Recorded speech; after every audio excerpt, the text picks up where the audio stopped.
The Dark Realm is a difficult place to live. Plants grow weakly and twisted in the lack of sunlight. Mercenary work and banditry are rife, as it pays more than basic farming or hunting. The realm at large is ruled over from the great city of Guardia, an overpopulated, sinful place ruled over by a baleful king that we haven't seen in years. There is an elven kingdom to the south, ruled by the sequestered shadow elves, a dwarven kingdom lost to the mountains of the west, and a tiefling kingdom among the volcanic rock of the islands in the north. Great patches of our land are poisoned and deserted. There are tribal villages, beasts, goblins, and orc warbands, of course, but we're trapped here. The mists are a mystery. Most who enter them never return. Those that do are changed in such a way that they are unrecognizable or utterly insane. Nothing comes out of the mist, but it surrounds us, calls out, poisons, frightens. Couple that with the almost endless darkness, and the Dark Realm is a very difficult place to live.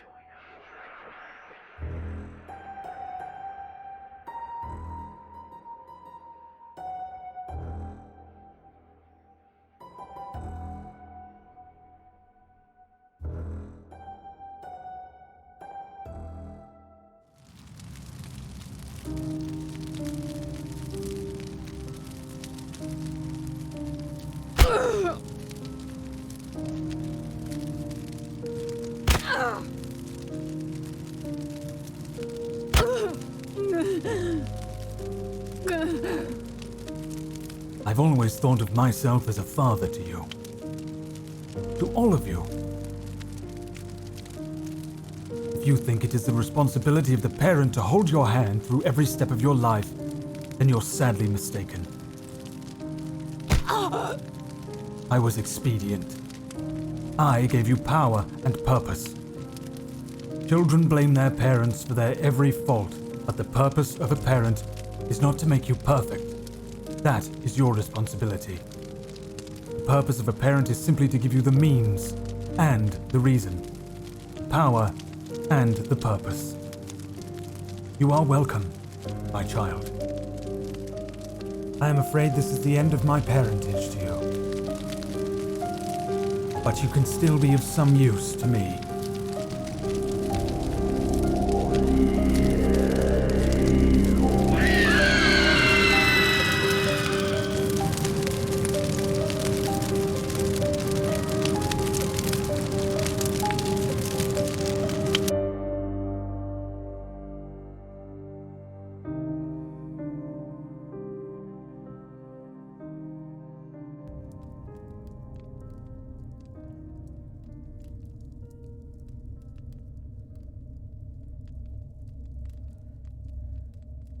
The four of you are in the end of a cavern system.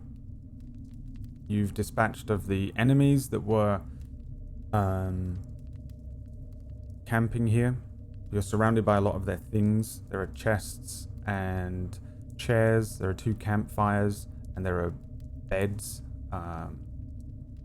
In front of you is a very old-looking chest, and inside is a tiefling, a body, burned, but not completely beyond recognition, and seemingly beaten. Will you open the box? Fix. You look inside and you recognize the person inside, and then you have this connection, this vision. But nobody else sees anything. What do you guys do next?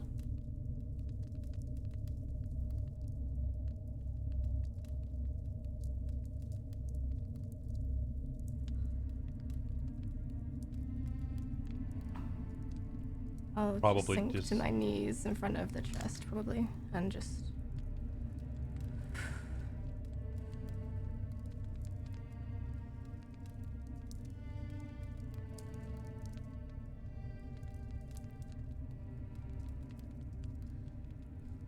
You okay?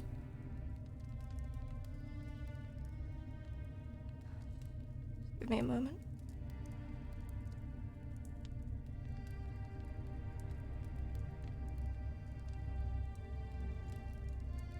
I'll just slowly close the lid of the box and back up and give her some space.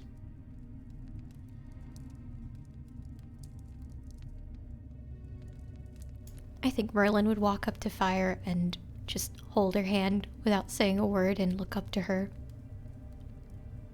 Yeah, I would just put my arm around you and kind of pull you in.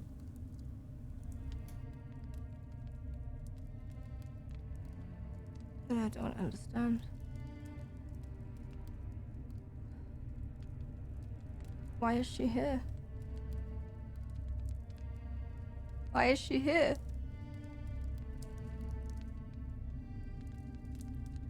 Did you hear that? Hear what?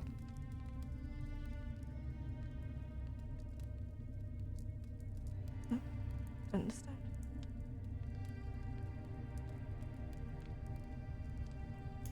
Did you hear anything, Fire? No.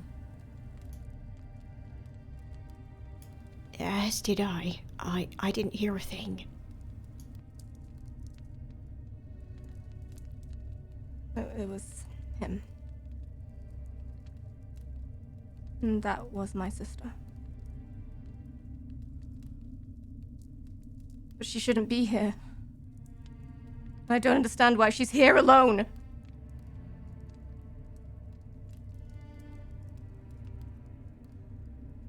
He'll never let go.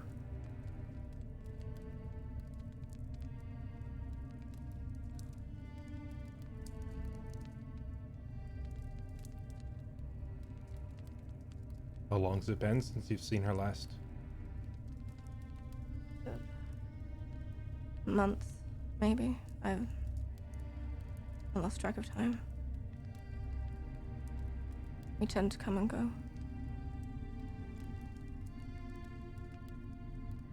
And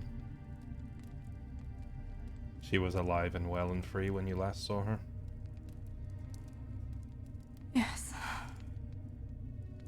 Far away from here. She was supposed to track him. She was supposed to bring information back to us so we could do this, so we could do the hard part, and instead she's here. And I don't understand why. And I don't understand why she's alone.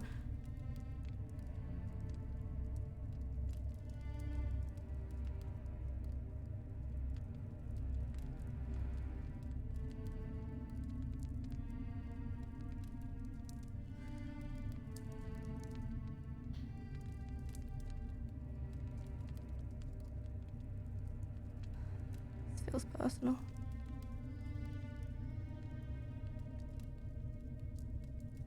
I'll just walk into a corner and just sit and try and I'm sort of almost meditating in a way, trying to regain control of my emotions.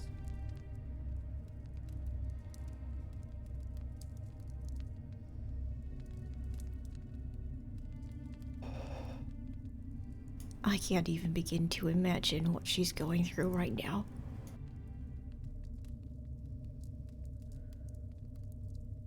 There's a unique kind of pain when you find the people you care about dead. Not much else matches up to it.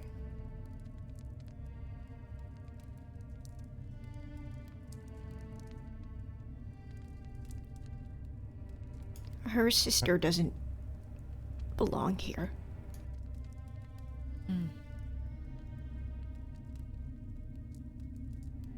I doubt she would have come in here willingly, not by herself.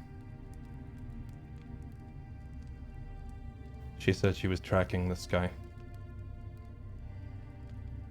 I usually work in threes. I will glance at the body bag. Yeah, there is a body bag in here that is, it seems to be made of a sleeping bag, like some of the others that are in the room. However, it has been sealed over and wrapped in rope, a kind of a thin rope and an expensive looking rope, not a cheap looking thing, and burned into the rope are runic symbols. Everyone can roll me an Arcana check if you want to try and figure out what they are or if you recognize them. Let's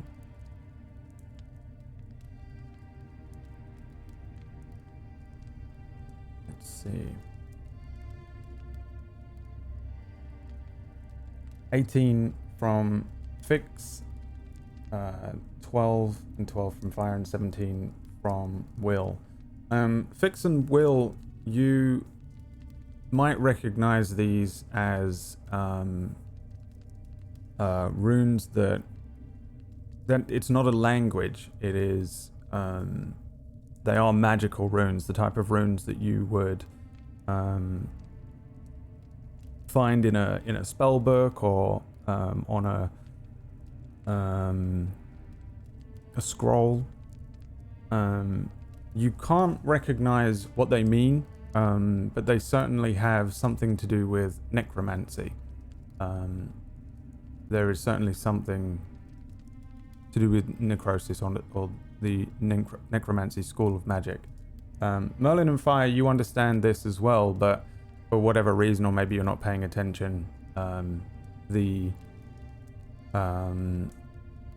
you would recognize simply that they're arcane symbols, but not necessarily what school they belong to.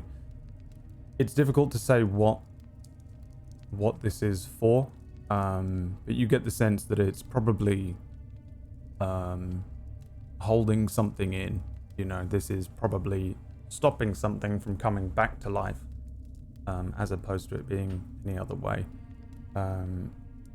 Why it would be here and why it's just kind of open and left to one side is another thing. There's also there's no movement from it or anything like that, and it doesn't smell either. There's no scent of death aside from the freshly killed, and the bloodied massacre of some of the bandits that are in here already.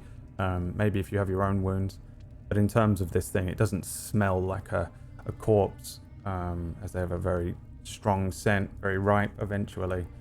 So whatever this is, whatever this other body is, you're not too sure. It looks to be a regular sized humanoid, probably a large man at first glance and guess. Difficult to say without kind of pulling it open. Doesn't seem to have any horns or anything like that coming off the top. The roundness of the top of the head being pulled tight from the sleeping bag kind of betrays the idea that it might be a tiefling or maybe an orc. Some orcs have horned elements. You would probably guess a human man, just from the size and shape at first glance. That's about it. There are some other boxes and things in the room as well, but that's what you get from the body. Are you standing near it, Fix? Yeah, probably just back from where I was before I went to look in the chest. Okay. The effects of the chest are still present on you. It's still uncomfortable to be near it. With it open, the kind of glow to it has gone though.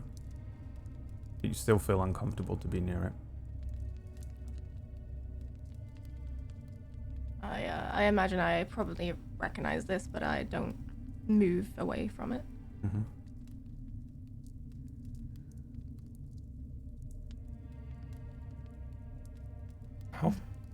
How far back did Fix step? Just about 10 foot.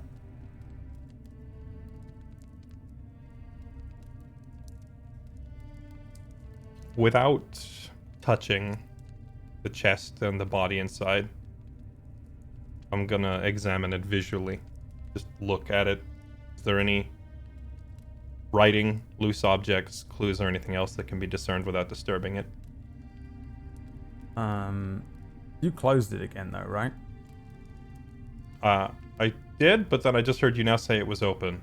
No. So This if is the second body. Sorry, there's another body that's in the room. Okay. There is a In a the body bag there's you're a describing? Body bag. The body which you saw at. I can give you what you saw previously.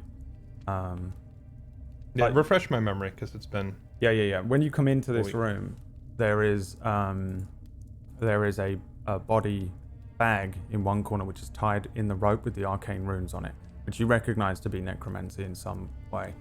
Then there is the large chest which had the iron padlock on it, which you broke.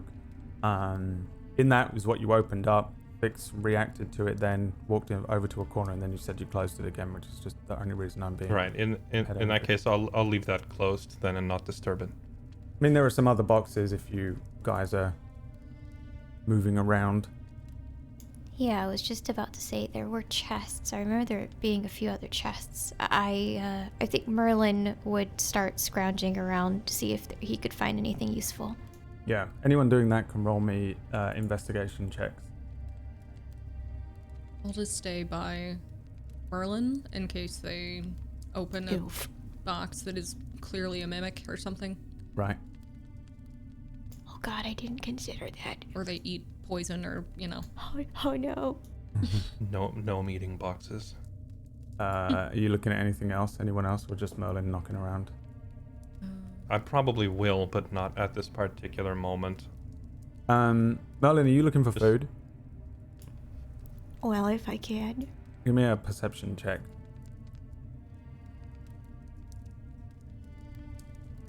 15. Following your nose more than your brain here, you are led from... There are two smaller boxes near the large chest that has the tiefling body in it.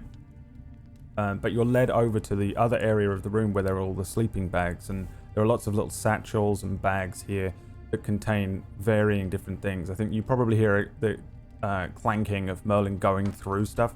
For the most part, it's just nothing, little trinkets that probably belong to the men.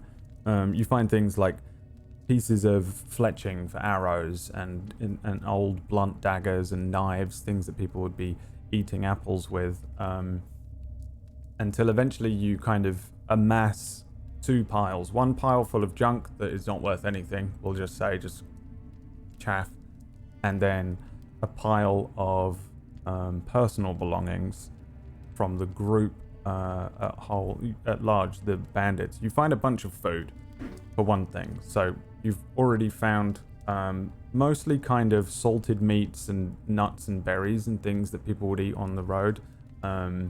You find a decent amount of food, enough to feed all of you here for a couple of days. You also find a scroll, which for you would be very interesting. I think you would know exactly what a scroll is and what it can do for you. It's a scroll of blur, which is the spell blur. And I'm just going to give you the list while I give you the things. You also find a scroll of locate object. Nice. You find 2 healing potions, 20 silver, and 10 gold, as well as a bottle of aged gnomish whiskey. Means this was distilled by gnomes somewhere. As well as an unlabeled potion. These are the things you find over the course of just going through all of these different bags that are just kind of open and things like that. When you're done, again, there's still there's a small lockbox that you find, which has a little padlock of its own on, a much smaller one that would come with like a personal key. It's quite a nice looking thing, maybe a strong dark wood, or it's been washed in such a way that it's kind of black with nice iron bandings on it. But I don't think you necessarily immediately open that, but you do find a smaller box. And you find... Oh, and there's another chest, which looks similar to the one outside that held the leather armor and things on. Looks more like it'd probably be another set of things like that. But so far, that's what you find, Merlin. So you can claim those things for now, and... but like everyone will see that he's done this if you're paying any attention to him. He's only, a few feet across the room. It's not an enormous cave here. I feel like I'm looking just to make sure he doesn't eat anything obviously poisoned. He's for sure eating some stuff, but it just looks like food. He's actually finding rations and things this time, which he's eating. He's probably walking over and putting things in the middle of the area where you guys are sat, or maybe by one of the campfires with a beef jerky hanging out of his mouth, and then he comes back again. He's got an apple core, something like that. Constant.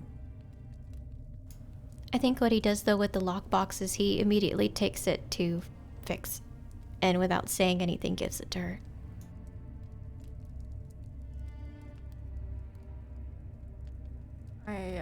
I'll just glance at it. Is there anything I can do with it? Give me a history check. Not really what this check is for, but it'll do. 17. You recognize this box. This is a small lockbox that you recognize from childhood. It belongs to Arias. You realize that one of the bags that Merlin went through probably belonged to him. One of the satchels over there was one of his bags. Oh. Where did you find this? I found it amongst the things over there in the corner. I follow where my nose goes, and Merlin, relax. Yes. Just point at which bag it was in. And he just points at the direction where he found it in. I assume it's locked. The lockbox is locked, yeah. The bag is kind of open. It's a satchel. Just a plain-looking satchel, no different than some of the others that were there. Some of the items that were probably pulled from it were the scrolls, maybe with the unlabeled potion. Nothing else in there of worth. But the lockbox, yeah, it's a small thing that you could probably break it open really easily if you had thieves' tools, and you could probably pick the lock. It's a simple-looking thing. I would walk over to the satchel and probably upend it and sort of stumble through it all, trying to see if I find anything useful that Merlin hasn't taken, and then I'll go back to the box. Can anybody open this? I'll just hold my hand out. Just pass it to her, quickly. I'll try to open it. The thieves' tools? Mm-hmm. Give me a thieves' tools check. It's not doing anything when I click it. Is it just a dex? Yeah, roll sleight of hand. Would be the same, I think. On your sheet. It's not doing anything either. Maybe I just need to refresh them. Let me double check.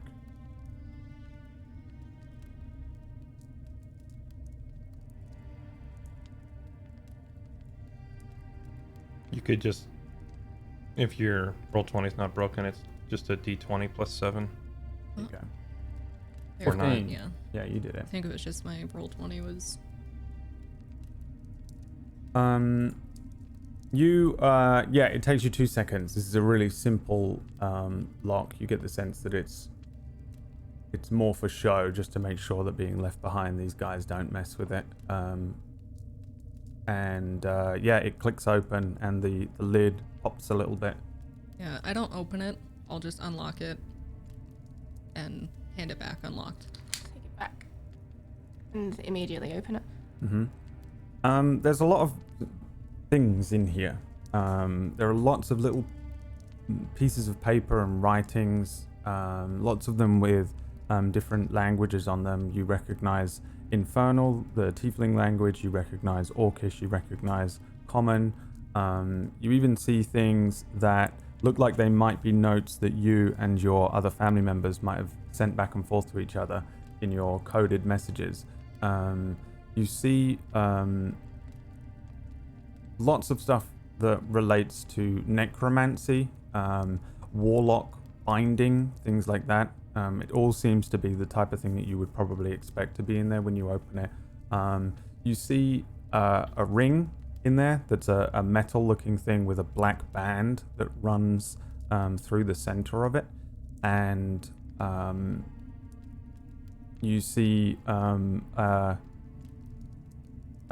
kind of a rolled piece of paper that would be a small thing that you would attach to a pigeon leg to send as a message, that is tied.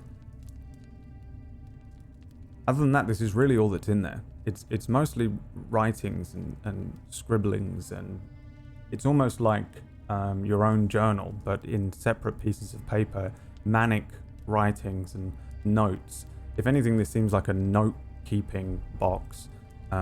Aside from the ring that's hidden quite underneath all of them, you don't really find anything of major importance or anything like that. You can give me an investigation check to try and work out some of the things that are on the notes if you're looking through them, though. 16. 16. Yeah, as you probably expected, most of the writings are necromancy, returning undead, binding undead souls to things. You also see lots of writing about binding, warlock binding. Warlocks are not really a thing in this setting in the way that they might be in other settings. They are very, very rare. They're almost unheard of, really. You don't find a patron very easily. There's no real way of casting magic that way in the general populace. For the most part, there are people who learn their spells, wizards. There are people who are naturally born with like a gift for spells and sorcery. There are people who might live out in the woods and commune with nature in some way, and they become kind of druidic. There are clerics and people like that who are able to pull magic from some divine source. But warlocks are very, very rare and unheard of. It's not really a thing. Even seeing the word warlock binding might be quite new to you. You might not even know until this moment, or maybe you and some of the others do. But this thing known as warlock binding is here now. It's something that you understand already, but you can see here that it's something that he still seems to be working on, and he's working on lots of different necromantic abilities and these warlock binding things, and he seems to be trying to understand a connection between them. You see something known as Shamsiel, which is spelt like this. The summoning of a demon known as Shamsiel, and the summoning of something known as the Child of Darkness. While there is nothing that cohesively brings all these things together, they're the three recurring subjects. There's lots of weird little writings about undead spells, and then there's lots of weird little writings about warlock binding, and then there is mention of these demons, demon binding, Shamsiel, and the Child of Darkness, and they just seem to be the recurring things. Half of it is in languages that you probably don't understand, and half of it is just wild scribblings that don't even make sense, like he was out of his mind, like an insane person might have been writing backwards or in reverse. And some of it just seems to be complete gibberish. And there's a lot. For the record, this is a lockbox like you might find a trinket box, like a jewelry box size, just packed full of these tiny little papers. And then there's one ring at the bottom of it all. You don't recognize the ring. Does it feel, do I get like a feeling from it or anything? Or is it just a ring? No, it feels heavier than you might expect. It's like, it looks like it's made of just like maybe iron or something polished up. At first, maybe you thought it was silver. It's very, very shiny, but when you look at it, you see that it's just metal. The black ring on the inside, you're not too sure what it is. But it feels heavier than maybe it should, but you don't get any sense of, nothing crazy happens or anything like that. You wouldn't know whether it was magical or anything, but it seems pretty normal at first grab. I'll just be rifling through these. Probably be sat on the floor at this point, so I don't lose any of these notes. That I'm just going through them, like desperately trying to find some information. He had our notes. How did he have our notes? Child of darkness? Does that mean anything to any of you? Mm-mm. No. Merlin shakes his head too. I'll just thoroughly go through this and then and take my time and then pack it all back up and probably tuck it away somewhere.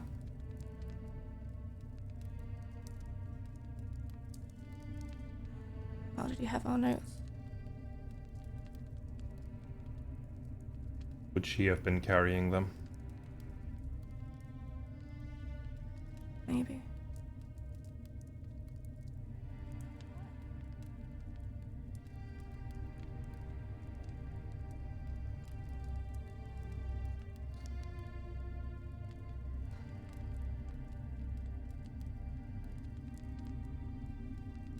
I'll probably walk over at this point, and I assume Will sat somewhere.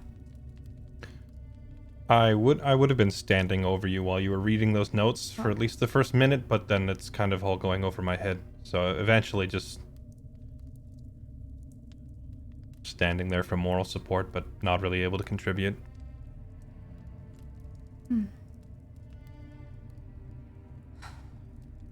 Whenever you are done reading, though, he will silently and solemnly offer a hand up. I take my hand, just sort of wincing. I'll just get up.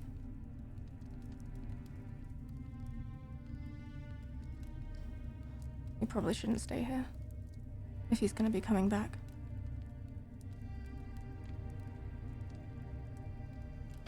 No, probably not. Especially not in our current state. On the other hand, if he's coming back here, it could be our one chance to catch him when we know where he's gonna be exactly. Were you able to make any heads or tails out of that? Rantings of a madman. Fitting. And What? necromancy. Just thing after thing of child of darkness. Shamsiel. I don't know what it means. I'm afraid these words mean nothing to me. I'm not surprised. Was there a mention of this word? And I will turn the amulet that I'm wearing around backwards for the first time and show that there's a word inscribed on the back that just says Renascator on it. Renascator? Was this in there? No. What does it mean? I have no idea. Mm. But I kinda need to find out.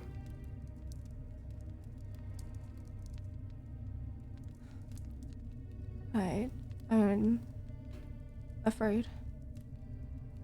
I'm not convinced that if he shows up here, we could even stop him. There's usually 3 of us, and usually I'm not the person making the decisions.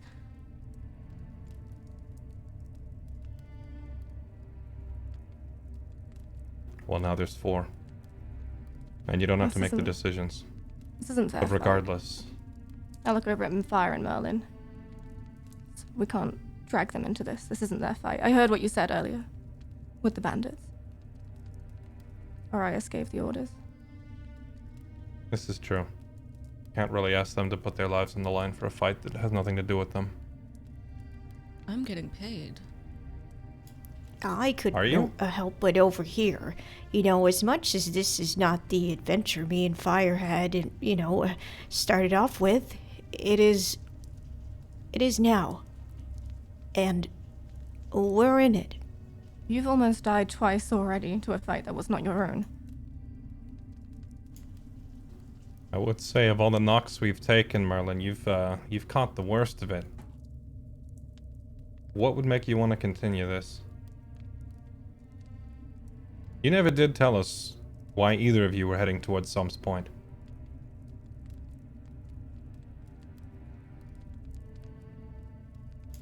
I just look at Merlin. I look up at Fire, and I guess I just start. Well, I've never really had a home. I was exiled by the elves. I'd lived off the land for as long as I can remember. I've had no family. I've always remembered to be on my own.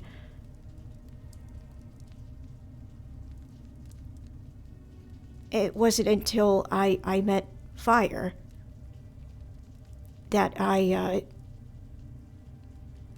well, if I may be so bold to say, I consider her a friend. Okay, let's not get ahead of ourselves. Oh, well, too strong? Okay, well, I do have a Please, reputation Elf. to uphold. I heard you screaming his name when the bugs bit him, Elf. Don't act like you don't care. Maybe a little.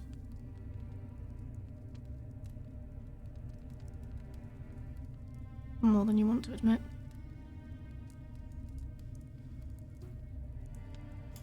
Well, I think- regardless. Yeah, regardless, we're here to help. We should go to Sum's Point.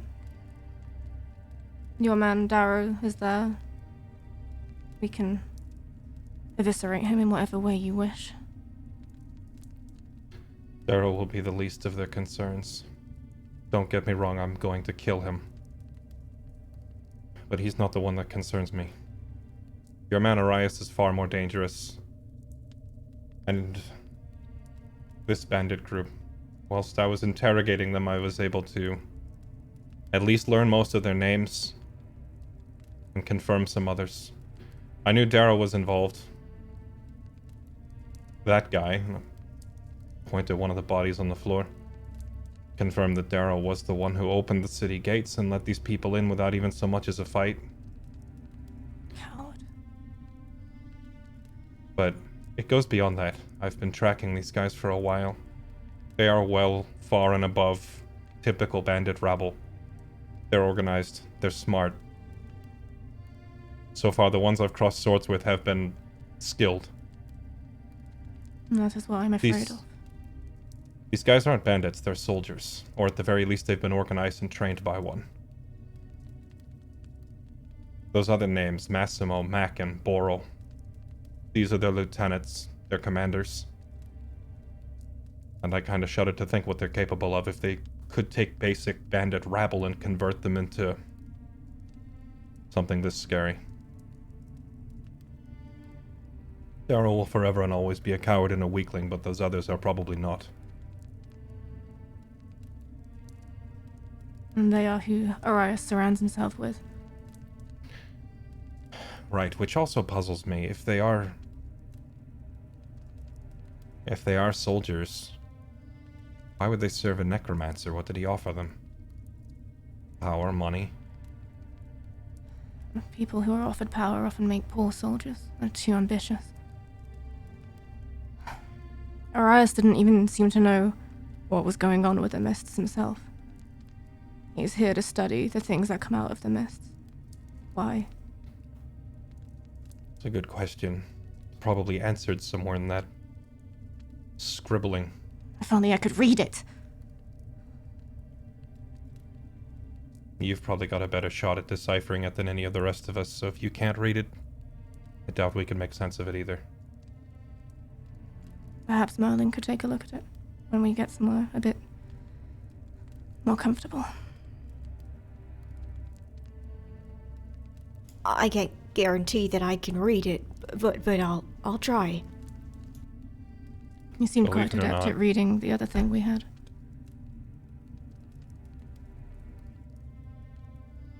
True that. But there is an elephant in the room that needs to be looked at, and I'm gonna walk over to the body bag.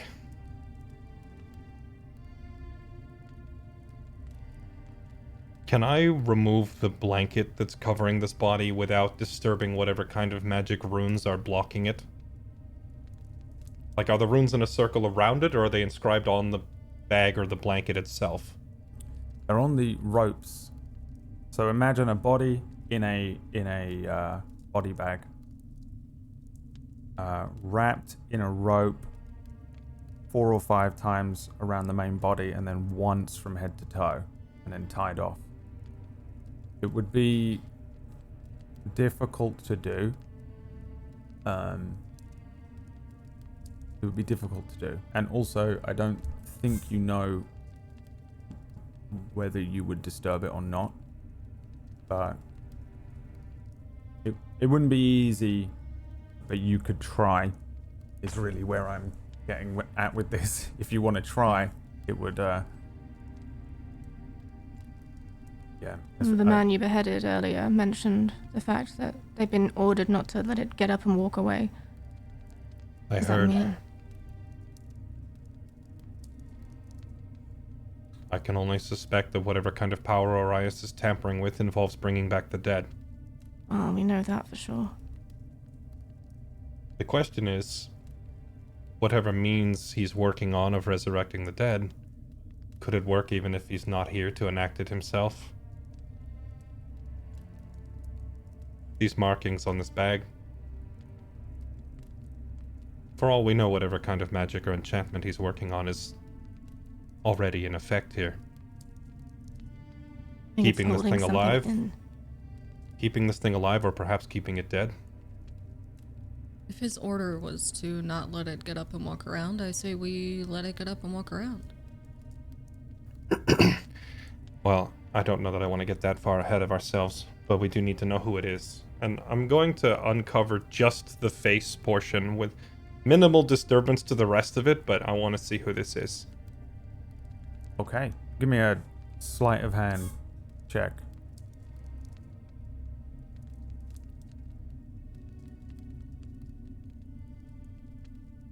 Oops. It seems your bad rolls continue. From last week. It's because you're making me roll to literally move a piece of cloth, Brad. I blame you. You wanted to touch it. Yeah, well, I touched it.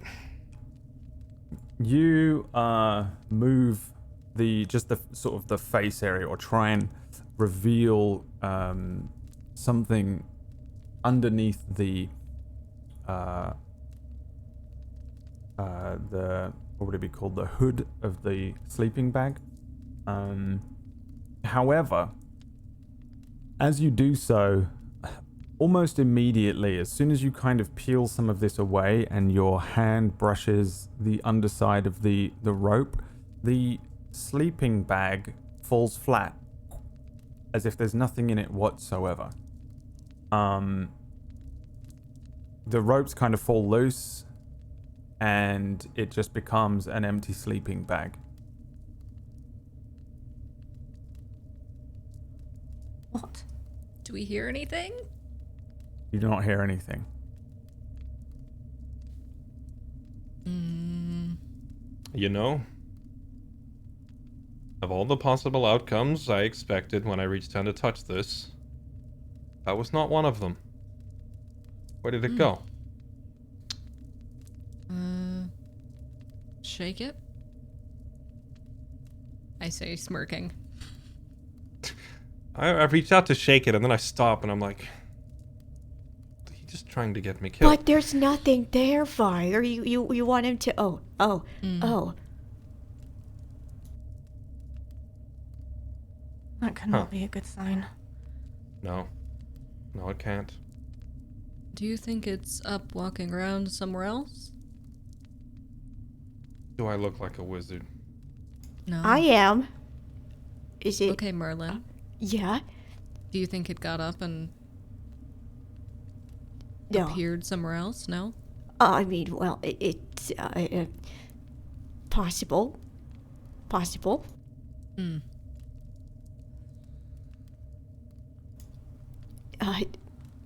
Is it perhaps invisible? If it's still here, I'll find it. And I'll turn around and look in the middle of the room.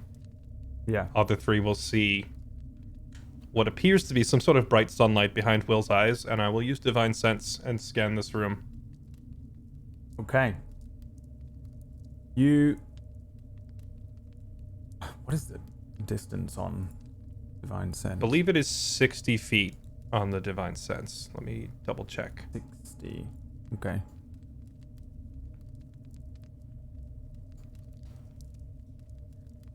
The fact that you're asking the exact distance... I hate it. No. This can It only is... mean one thing. The range is 60 feet. But if it is behind a solid wall or object, I still can't see it. Okay. Presence of strong evil registers on your senses like a noxious odor.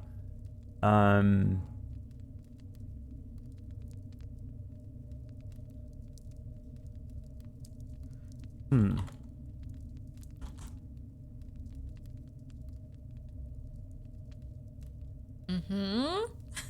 2 creatures in this room.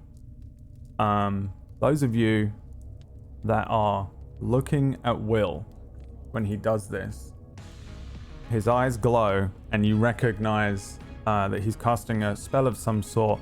Behind him, you can see a ghostly spectral figure standing there, glaring over his shoulder at Fix. Fix, the spectral figure, is of a large tiefling woman, built quite strongly, furious, absolutely furious with anger. Her eyes are aflame. Her hair, which maybe she didn't even have, is fire. She has flames coming off of the top of her head. Her horns are larger than they were in life. Her arms and body are kind of cracked and burning. The effect of a kind of lava as her skin flows down her body. Spectral, translucent, difficult to even see, but immediately the fiery spectral ghost appears behind you, Will. You sense that there is one directly in front, behind you. You also sense that there is a fiend, a demon of some sort, directly in front of you, and that would be Fix. Pure evil, great. Both of them. The thing behind you, a specter, a ghost, an undead, something like that, something that doesn't belong. Absolute intent to kill. The thing in front of you, far more evil than you could ever imagine. Fix, beyond any level of evil. This thing behind you feels like a puppy dog. You know that there's a ghost behind you, but your attention would be drawn immediately to the fiend, the demon that is Fix. However, at this point, I'm going to bring you back over to the battle map because I need some rolls from you all. Initiative, remember to click on your tokens. Should we move over to where we were near the body bag and such on this map? Yeah, let's put you here. Put yourselves where you think you'd be. Oh, sorry, there you go. Oh yeah, I was probably I'll get rid of right these here dwarves, by the but you head can of this assume thing. that there are lots of dwarf bodies and bandit bodies on the ground around you as well. Behind Will is a poltergeist. Oh, not in the body. That's there. And did you all roll? Who am I missing? think you got everyone. Oh, Will didn't click his token. Will didn't click his token. You know, I did click my token, and it's not. It doesn't like me apparently, but I got a 21. Yes. So, there is a thing behind you. It is a ghost. So you, Fix, you recognize that this is a strange, ghostly form of your friend, your family member, your comrade.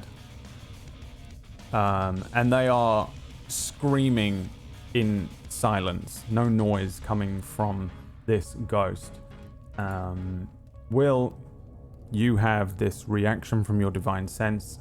What do you do first? Okay, to be clear and make sure I didn't misunderstand, you're telling me I've got, like, slightly evil behind me, but giga evil coming from Fix for whatever reason?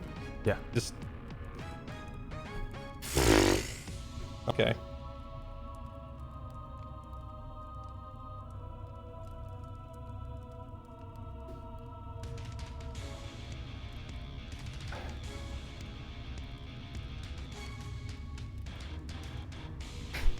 I get some stuff at level 3 that hits really, really, really hard.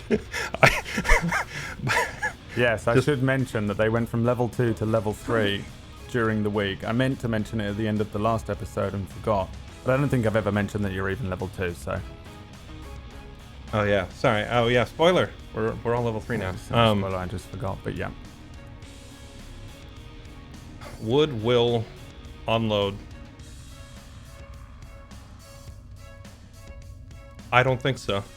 If it helps, I would be looking behind you, like, with can feel clear... it Not even, like, telling you there's something there, just with, like, rage, shock.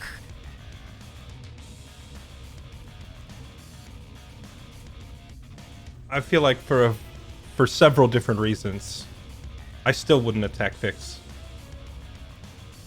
Not here. Even with Divine Sense telling me to. So I'm gonna spin around and try to hit this other thing instead, since I can feel it behind me.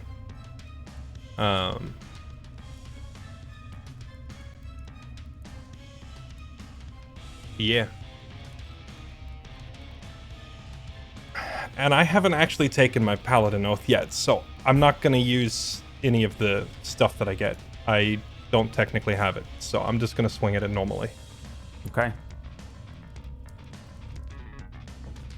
That is a 9. A 9. Okay. So... oh no, that was... Sorry, I read your 21 as a hit. 9 is a miss. I think you're swinging this one-handed and spinning, right? Correct, yeah. I just turned and reflexively swung as soon as I felt the thing behind me. Yeah. As you spin towards it, you feel the sword kind of pass through something before the creature moves backwards into the cave wall. The thing is already moving backwards, and as you swing, you feel your sword, the tip of your sword kind of scrape along that cave wall, a few sparks, and this thing moves into the wall, and you swing kind of wild and miss. You now realize fully that this thing is kind of a screaming ghost creature. There's bits of it still coming out of the wall. You can still see that it's there behind you, but yeah, maybe a small misjudgment. I will take one step backwards so that I am not directly between this thing and Fix. And end my turn. Okay. Let's see. Fire. I'm going to go ahead and guess. We'll fire a weapon. Get to step away for a second. She requested that I fire an arrow at the creature. So I will do it. Please don't blame me if she misses the attack. If you nat one me in the head, Brad. 12 is a hit from fire. 11 plus the sneak attack. think is this. Wow. Jeez. You're welcome. Okay. You're welcome, party. Oh. Alright, calm down. Brad carrying the party. Fire just instantly firing an arrow over to the area where this thing is. You see it strike the creature. The arrow passes through the thing and dings off of the wall, but the creature reacts to it for the first time, taking its glance from Fix and shooting a death glare over towards Fire. There is a sense that this arrow didn't hurt it as much as it should have done, but it most certainly did a decent amount of damage to the tune of half damage. So let me just check that I'm on the right layer, which I'm not. Yes. Rounded down. Bringing us to Fix.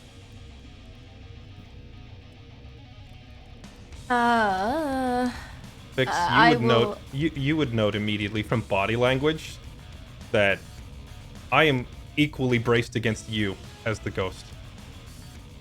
I would look between the two of you while stumbling backwards, and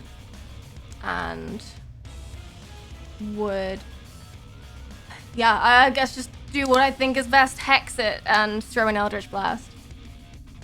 Okay. Whilst stumbling backwards.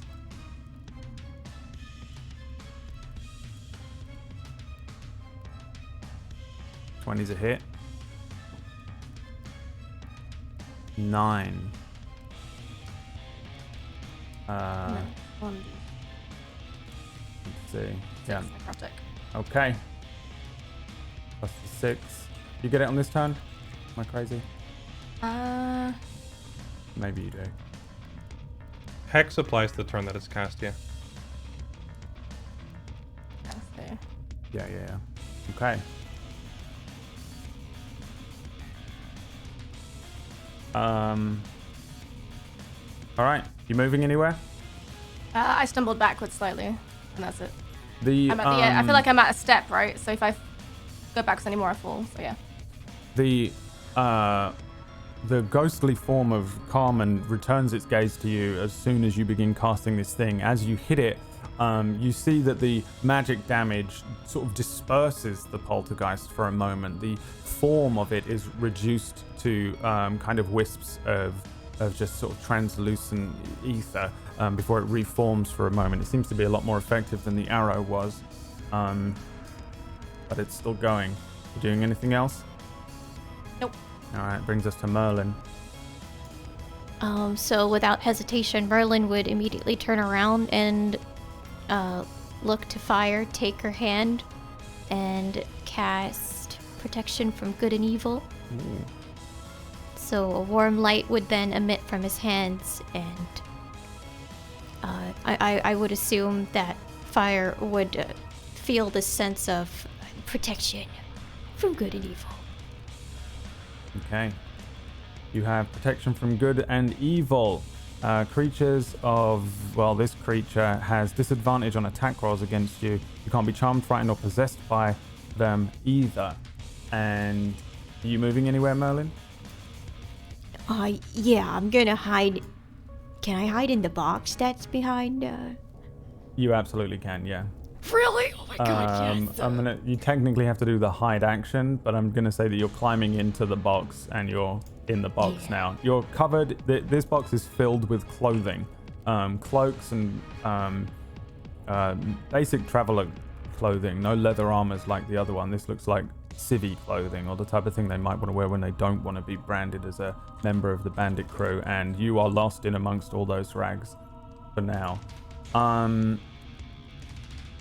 Fire. Let me see. Protection is not going to help you here. No. Can you give me a strength saving throw? And you have to beat an 11.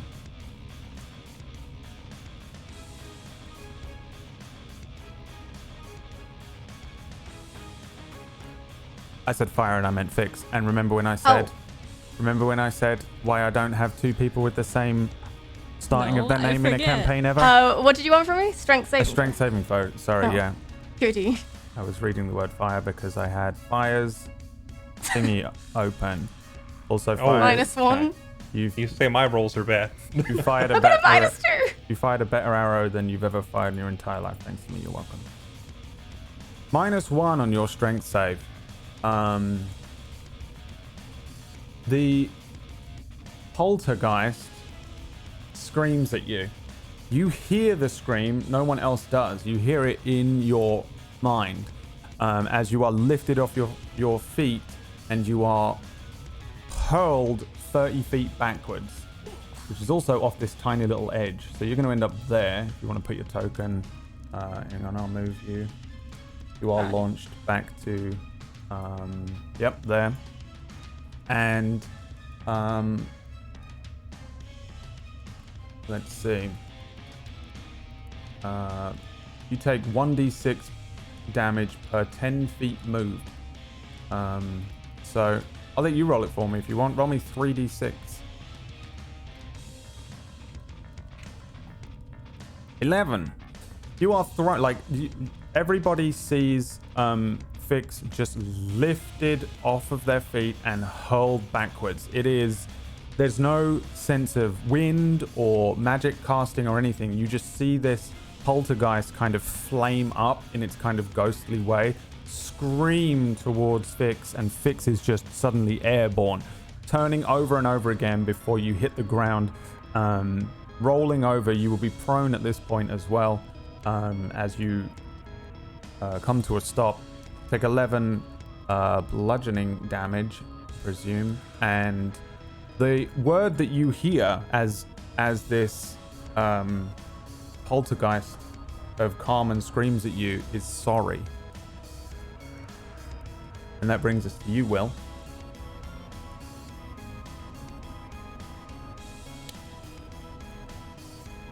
Sure, I am going to...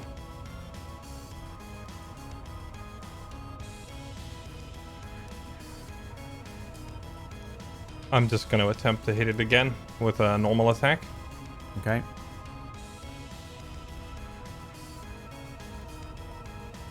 That is a natural 25. That is a natural 20, and that... I've lasted 5 episodes without doing it, but it is time for the Divine Smite. Okay. We are going to smite some evil. Yeah.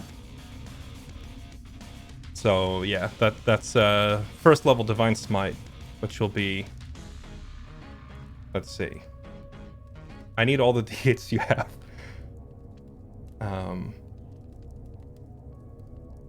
So it is 9 plus 2 from the sword hits, and then it is 24 radiant on top of 11 slashing, so 36 damage total.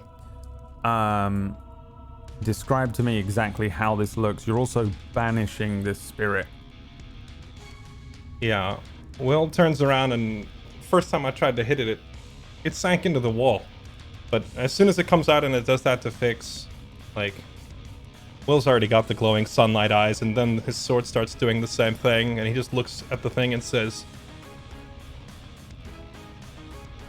"Go back to hell. Gladio Divinis." And it erupts into light as he just scatters the thing against the wall. It looks, since the thing's a ghost, it probably looks more like mist being dispersed than gore being spread everywhere. Yeah. The poltergeist of Carmen is dispersed. There is absolutely no remnant of this, whatever this last piece of her spirit was, as it's removed. Again, even as it's being smited or smoked by Will, this ghost is obsessed with Fix, fixated on Fix. There is one brief moment, Fix, where you see a relaxed look for the first time since this furious version of Carmen had appeared, and then they're gone.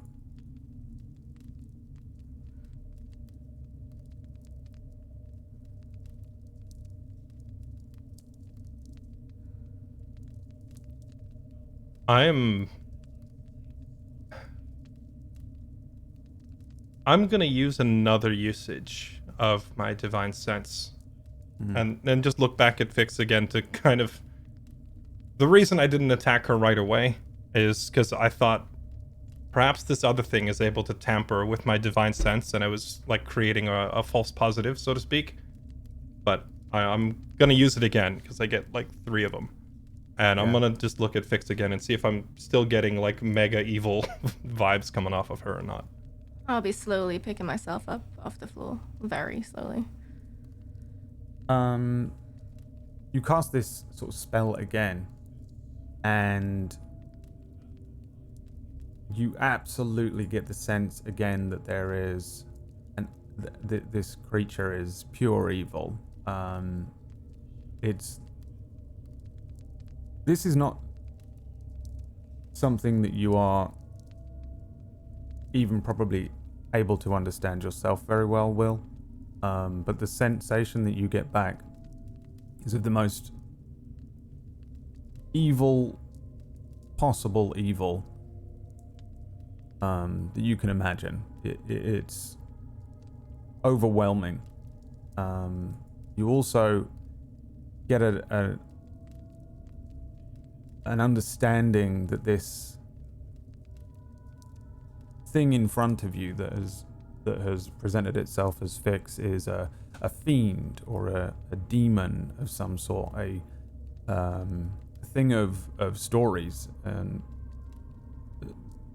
gods and angels and demons and devils and fiends are all story-based things that creep out of the mist, that you might get told as a child. There are definitely horrible monsters and stuff out there, but there's not really anything like fiends and demons and stuff. Until now, you're pretty convinced that whatever Fix is absolutely a demon. Absolutely a demon or evil or both? Both. Because okay. Yeah, I'm actually holding up my shield arm to the other 2 and kind of gesturing for them to stay back. Yeah, Merlin's still in the box, just kind of peeping amongst the clothes he's hiding in.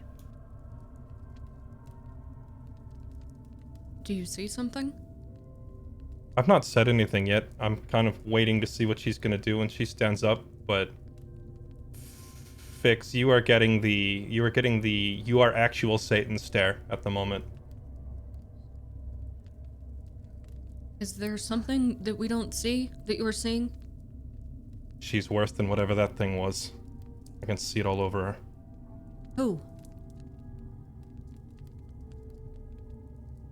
Me? Yes, you. Well, that is not nice. This isn't a matter of nice. What do you want to mean? fight her? You want to fight her now? I never wanted to fight anybody. I got thrown into this head first. What's happening? Now I'll be standing, looking, to be honest, fucking broken, like defeated. Just like barely able to stand straight, staring back at you. When Fire asks what's happening, I'll kind of look back over my shoulder at her, and she can see the light kind of dimming now as the divine sense is kind of starting to wear off, and I'll just tell her, I can't explain to you what I feel here any more than I can explain to a deaf person what sound is, or explaining color to the blind. She's evil, and I can see it dripping off her. Yes, you are. I am not evil! What are you? How do you see this? I wish I knew. I put my hand on his arm and just slowly try to lower it down. I won't budge. I had to kill a shade of my own sister.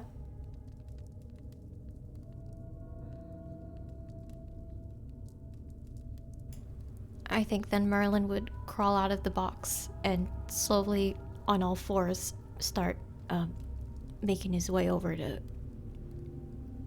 Fix. Don't come near me.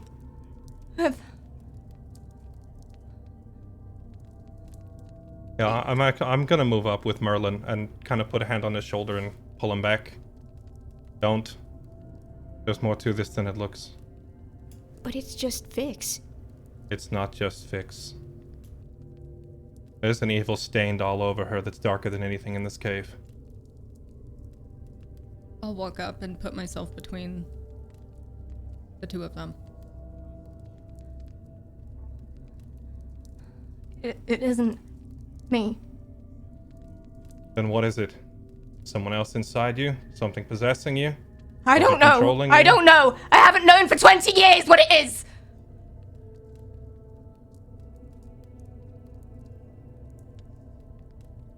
Nobody knows.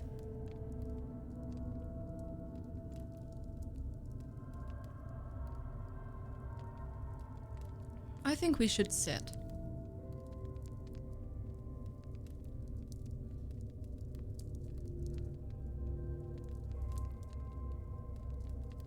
Merlin nods in agreement and just sits. I just gesture to the chairs and then shake my head. Okay? And I just sit down on the ground.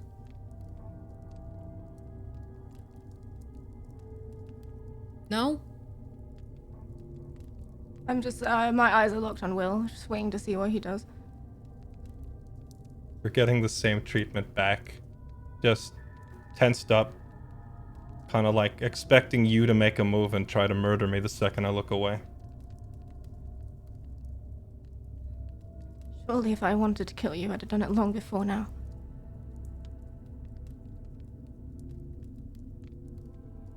I wouldn't be here, in this cave. I didn't want to be in here. You wanted to be in here. I came here for you.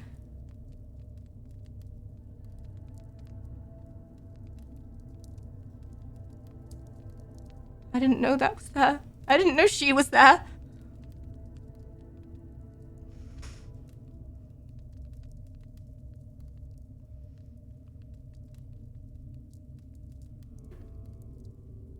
Shoulders will finally relax just a tiny bit.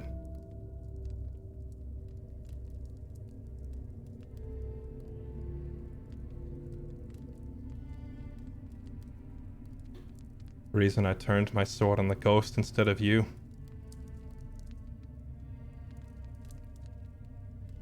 People's eyes can be fooled by illusions.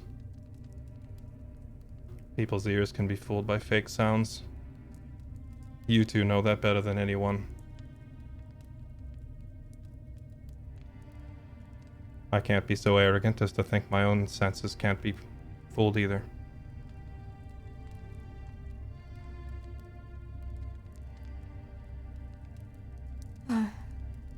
I don't think you're mistaken.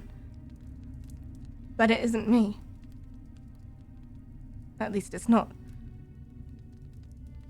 the part of me that controls me. I have too much to process right now to go through explaining all of what happened to me, but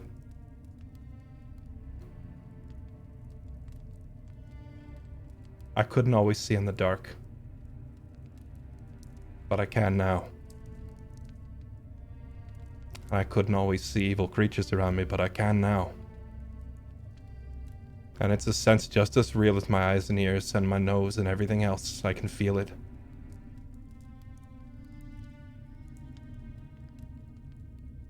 And there's something in you or on you or around you. And it's worse than any of these guys were. And worse than anything I've ever fought.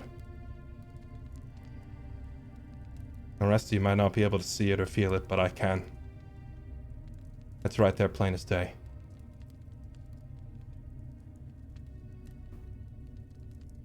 And it's scarier to me than any of these guys or Orias. Why? Why? I mean, I did. I saw them explode heads with ice, so I get it. It's scarier than that thing. Again, explaining color to the blind. I can't even put it into words. Imagine you were locked in a room with a 50-foot tall demon, but only you could see it. It's her. Or something in her. You want to know what Arias does? He does this.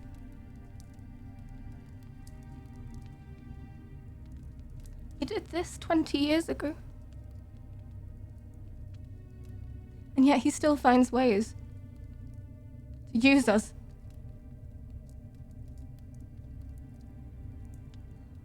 Do you think I chose this? Do you think I chose to live with this sword of Damocles over my head?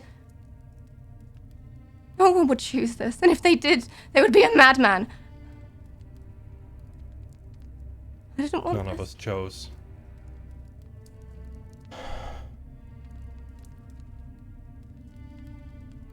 I've been searching for answers for my entire life. Nobody can help. Nobody knows. How am I supposed to describe to them what's happening? I share my soul with something that is so horrifyingly malevolent that I don't even want to think about it. I don't know what it is. I don't know how to get rid of it.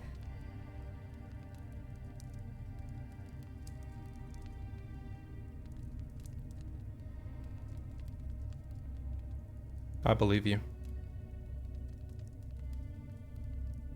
Seems to me like you met the right guy. Just point at Will. I believe you even if my eyes tell me otherwise.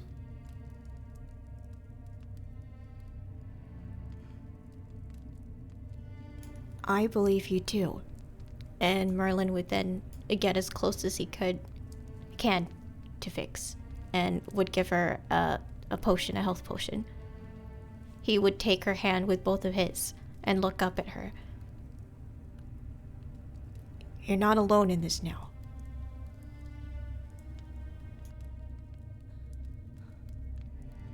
I appreciate it, but I've never been alone. I thought we were safe. I'll walk over to the chest and open it again. And just stare for a minute. And then I'll take the necklace out of her hands that she was holding. As you take the necklace, the ache fades, and as you lift this from the body of Carmen, a piece of you is taken, just a small piece, a grain, an atom,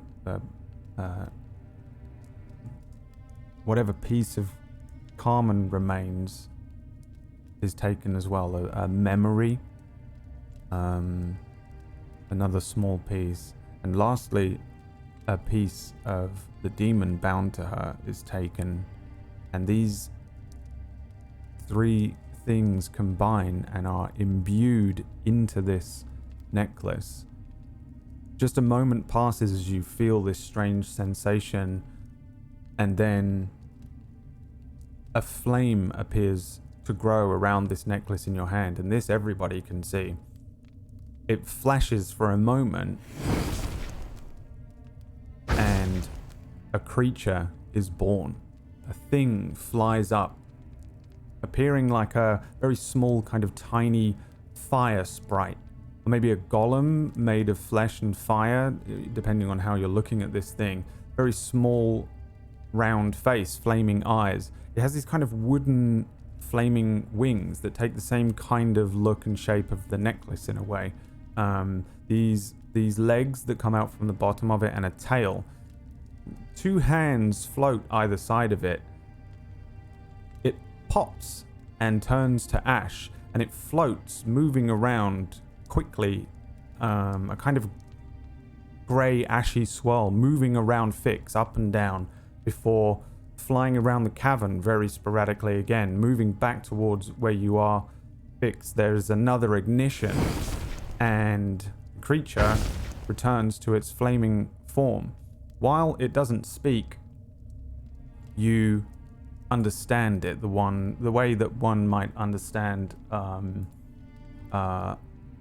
their own thoughts, but a moment after having the thought. This creature is bound to the necklace, but it's a part of you too now. It looks something like this, and it's able to take two different forms, fire and ash. In its fiery form, it's a lot more present and obvious to you.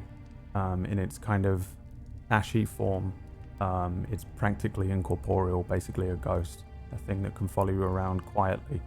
It does cast fire and therefore a glow around it. There is a very small kind of fire sprite that will act as your familiar from now on, and everybody sees this thing appear in front of Fix. Friend of yours?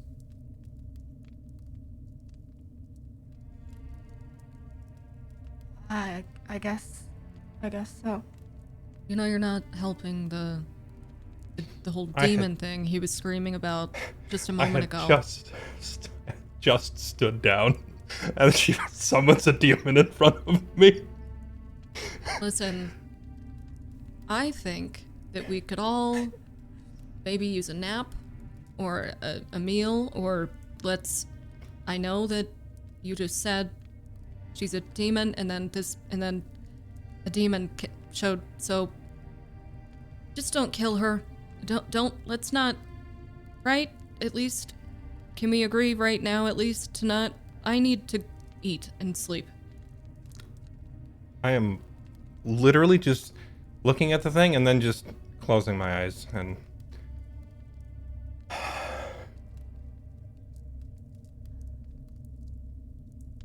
what have I done? I think at this point I just be laughing. I'll take that as a yes. We've done it.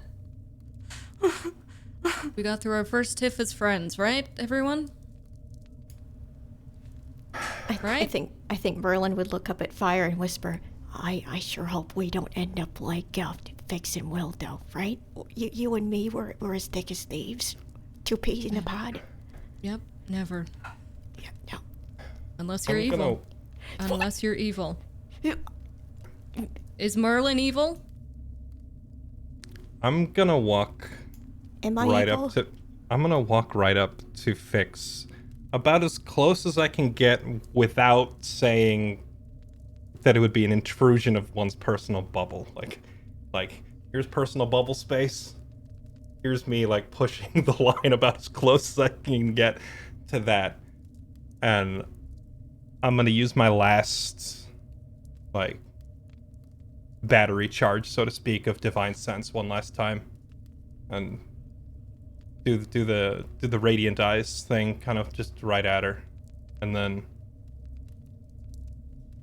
Fix. I'm not even looking at you at this point. I'm looking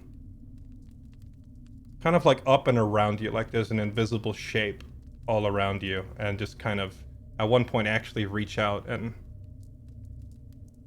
put my hand through the empty space next to you. Flinch a bit. I'm flinching too. And then quickly just double check Merlin and Fire real quick, make sure they're not evil.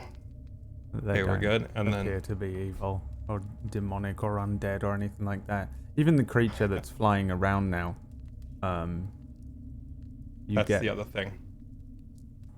You get you don't actually get a sense of evil from it, but you do get a sense that it is demonic in part. Not as strong as the sensation you get coming off of Fix, but this thing is maybe part demon, part elemental. something like that. Right. Now, Fix, you would see me just kind of look at your little pet, but only very briefly, and then just go right back to looking around you, and then for what I'm able to discern,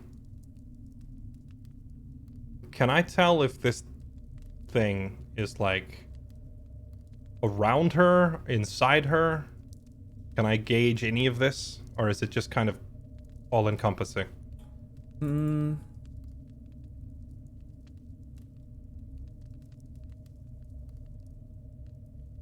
I don't think you can. I don't think it's that strong. Yeah, no, I don't think it's able to give you a specific like that, but it doesn't feel like it's around her. It doesn't feel like it's a thing that is following her or anything like that. It feels like it is a part of Fix. Okay. It is Fix as far as you can tell, I think. Right.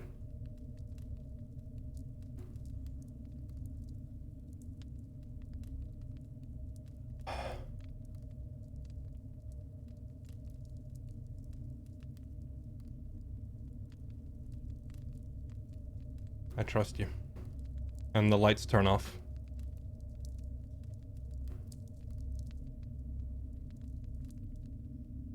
Yeah. That's all there is to it. And I'll walk away.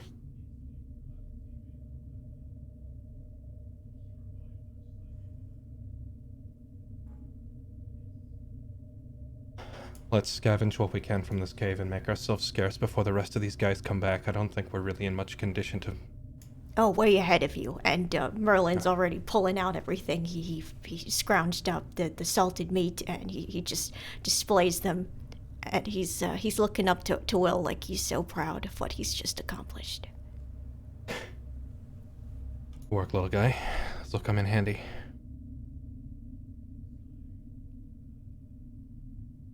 I'll just give Will a little nod. And just keep grabbing stuff. I was sort of Anything wandering useful. from box to box, but I'm mostly preoccupied with this thing zooming around me, I guess, at this point. Yeah. And it sticks with you. And for reference for the future, this thing is always nearby.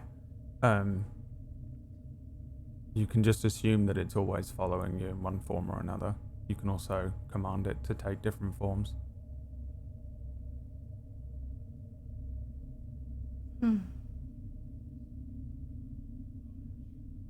Interesting. We've made a new friend, I see. Suppose so. Well, if it makes you feel any better. It's not half as dangerous as you are. And that's Will's first laugh since you've met. I look as if I would, like I'm about to just kind of like pat you on the shoulder, but like think better of it. You Shall picked we a go? fun group, Merlin. I mean, well, you had a say in this too, Fire.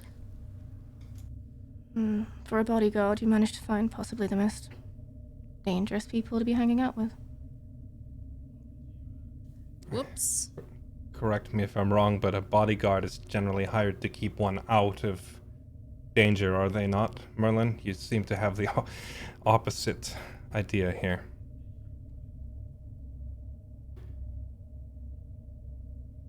Well, things don't always go according to plan, Will. But here we are. Could be worse, right?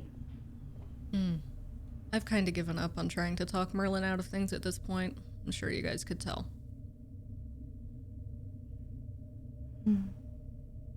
Strong-willed. Strong-willed, Merlin. That's the word the descriptor will use, right? Not stubborn? I like that. Strong-willed. Shall we leave? I think we're done here. I glance again at the crate with Carmen in. Do you... I don't want to leave her here, but We'll make time. She deserves a proper burial. And She deserves a better resting place. I agree. And on a more practical standpoint, we really do not want to leave her alone with the guy that we know does that. I'll walk and try and lift it up. Now I'm feeling 100%. I'll offer to carry the box. Yeah. And the two of you are taking this out. All the way out of the cavern. Yep. Nolan and Fire are following. Yes. Yeah. Oh, I imagine actually- I'd go ahead. I'd go in front to try and make sure they don't. If they're carrying a box, I don't want them to trip over something or run into a giant spider on accident. Yeah, the two of them approach Before- this box. They're about to lift it. You can tell for sure that both of you will be able to carry it with relative ease. You're strong enough. Before we get too far into that, I do want to also search the cave for anything that Merlin may have potentially missed now that we are not as preoccupied. Yeah. I want to take a look around and see if we missed anything. While you guys are like gathering things and preparing to leave, you probably realize, I'm pretty sure he got everything. Yeah. Yeah, really everything of worth here, you have. He managed to get most of it. Everything else is just clothing, varying clothing for varying different shapes and sizes. A few more things like arrows and weapons, of which you've got plenty, and you're about to try and take this this chest. But basically the things of worth you have, with the potions and the gold and the whiskey and the scrolls. I am going to go out of my way to double check, because I distinctly recall one of these bandits saying, let me borrow your sword, you've got the nice one. Oh, And- yeah. and no sword wielding character hears that without going back to check. So I'm specifically going to go find that guy near the entrance of the room. Yeah, roll me a And, d20. Yeah, I want to look for this particularly nice armament that this guy mentioned. A 3. A 3. You look about trying to find each of these swords. When you go through them, you realize that the sword that he was talking about is you're maybe expecting a nice looking thing, something stolen from a noble with a nice pommel or wrapped freshly with new leathers or something.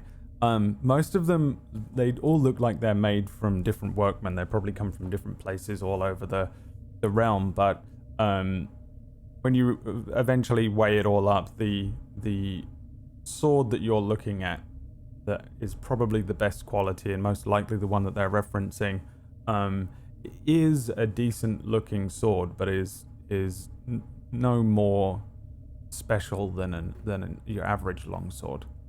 It's kind of like fast for a dwarf means it's not really fast. This is nice for a bandit, but that doesn't mean it's really actually that nice. Yeah, it's probably of better quality than some of the other ones here. Less chipped, maybe freshly taken to a whetstone, but yeah, and in terms of actual active quality, it's really not that special at all.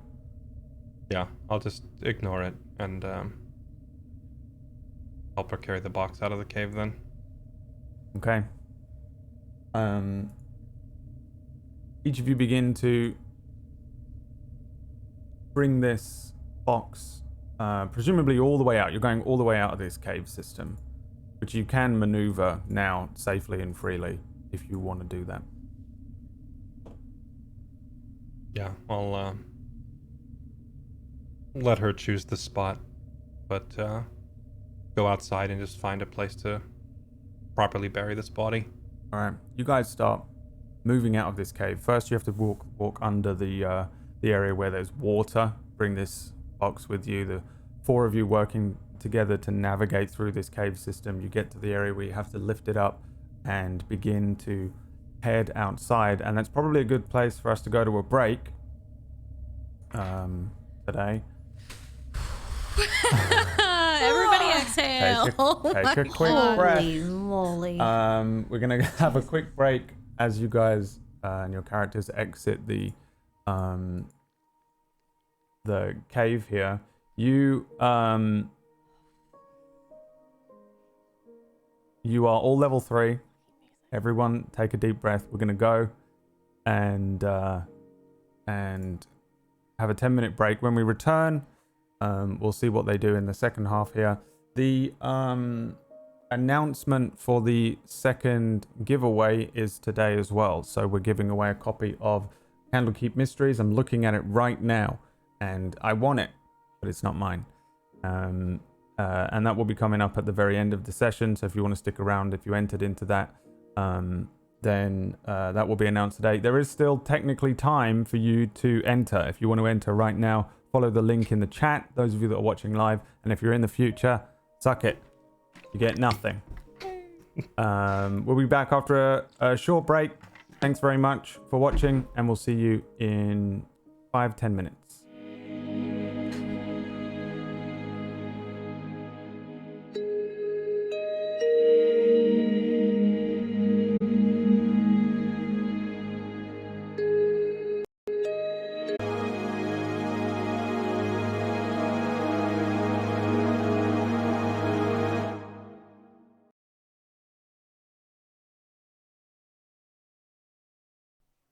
Welcome back, everybody, to Mistlight, the second half of the episode. So each of you exit the cave system. It takes a little while. You have to kind of maneuver through this cave system, and you're also bringing this kind of cumbersome coffin with you, essentially. But you're not met with anything. Even as you kind of creep past the creepy spider cavern, there isn't anything going on. There's nothing that sets it off. You guys return back around to the, I presume you take the route out the way you came in, with Fix and Will carrying the box, Merlin and Fire heading out. You'd set up some like traps on one part of it, and I assume you just kind of bypass those unless you want to pick those up now. I don't know what your plan is there. I was planning on going back in and collecting them again, since they were fairly close to the entrance after we buried the body. Yeah. Okay. Then you guys start heading back outside then. You notice that it started raining again as you come back out. What... You know what? I think actually everybody roll me perception checks. Probably going to be easier to just roll with these. 12, 11, 20, natural 1. Merlin, where are you in the marching order here? Probably. Being oblivious. Are you first or last? Last. Okay. Very lucky then. You guys start heading outside again. And again, the rain is coming down, and it's torrential. You realize now as you get closer and closer to the cavern entrance that it is raining even heavier than it had been previously. It's really chucking it down. You also begin to see many people at the cavern entrance. You see... I guess you would have to be about 60 feet away before your dark vision really kicks in. And each of you begin to slow down as you realize that there are lots of people shuffling around at the entrance of the cave here. Merlin continues walking forward obliviously. As you guys slow down, he keeps walking ahead fire, I give you one Stop. chance to do so. Okay, yeah. One of you grabs him. Suddenly, Merlin, you're dragged backwards. And you also notice at the end of the cavern here, again, it's kind of a straight shot, right? About 100 feet or so, I think I said, before you see the actual exit. Rain pouring down over the top of, from the top of the cavern, and beyond it, lots of figures moving around. There is a single voice that shouts down the cavern entrance towards you and says, "Stop! Where you are! Those are undead. They are attracted to movement, smell, sound. For now, they will not attack you. Make any move towards me, and I shall turn them on you." Fix, you recognize the voice as Orias, but younger.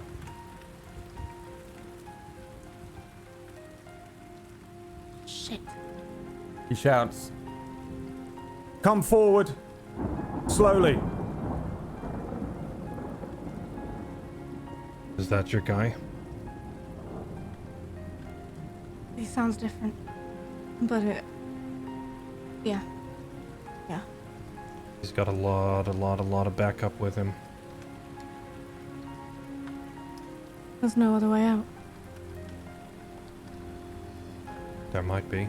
That other route with the spiders. It's up to you, but make a choice.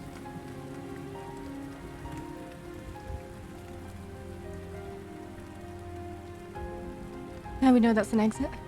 Is it an exit? We don't. Can we get out that way? It's a risk. Shit.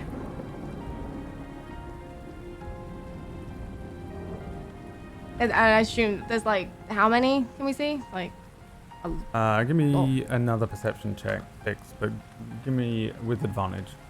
If all of you are kind of trying to peer and work out how many people are standing around out there, or how many. oh, yes, natural 20. Natural 21. You see lots of figures shuffling around in the entranceway. As you kind of peer forward, and each of you maybe take a step forward just to kind of see if you can work out what's going on out there, you can see that there is about 15 or so shambling, shuffling figures standing around, mostly kind of aimlessly. You can see another figure. You see a tiefling man standing about beyond them, I guess, a little further. You're looking at quite a few undead creatures. 15 you can make out from here.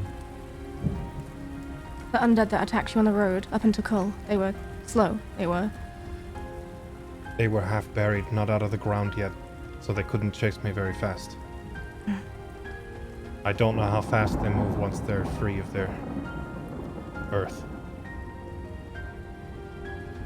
We could If you run wanna and lose try- them in the rain. True. Planning to run into the cave. We haven't decided. Just a moment. I can Put it down in assure the you, box. you will not make it far. I chose that cave for a reason. Step forward, soldiers.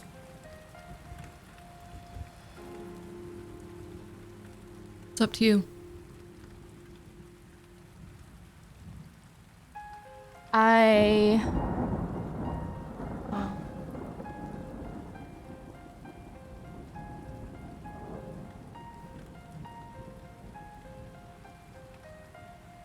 It's not just up to me. Do you think we can run?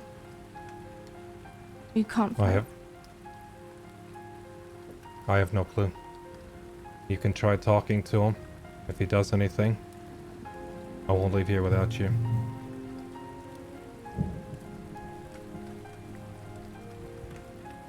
Just don't get too close. There's too many of them. I will carefully put down the box and take a couple of steps forward. Yeah, you start moving forward a little bit, and you see this tiefling man come into your view. There is a couple of strikes of lightning across the sky and in the distance behind him, and you recognize him as Arias, younger than you remember him, but it's most certainly the same man. His horns kind of curve back over this shaved head that he has. His fingers are long, with these long black nails curled around a spell book that he's clutching to his chest. In his other hand, he's holding a staff that you also recognize, kind of metallic. It's in the shape of a runic symbol of death that splits into two pieces, almost like horns themselves. He's got a cloak on that's billowing out behind him in the wind. In front of him, there are these shambling undead. Some of them skeletons, little more than skeletons in rags and clothing. Some of them zombies. Several of them you recognize as the bandits that you left defeated out here not so long ago. Arias speaks out as he sees one of you approach. You see him kind of lean forward to try and see through the murk and the darkness, as you were probably doing, as he says, "Curious. I was expecting resistance. But you are not one of the king's men, are you?" No. What do you want? Wait. Tiefling. Are you one of mine?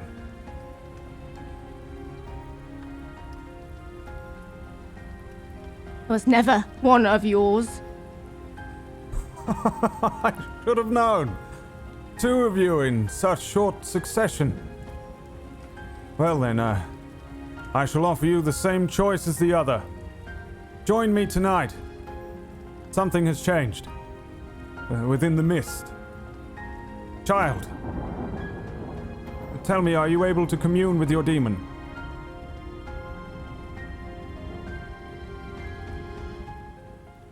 I don't know what you're talking about. I shall take that as a no.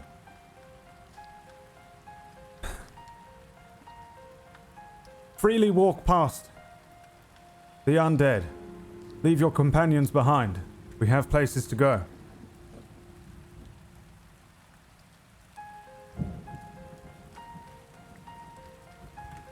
I turn back to the cave. And I would down the health pot. Actually, I would have downed it as I walked up the cave. Yep. You can roll up your dice. It'll be Which one? 2d4 plus 2. 5 plus 2. 5 HP.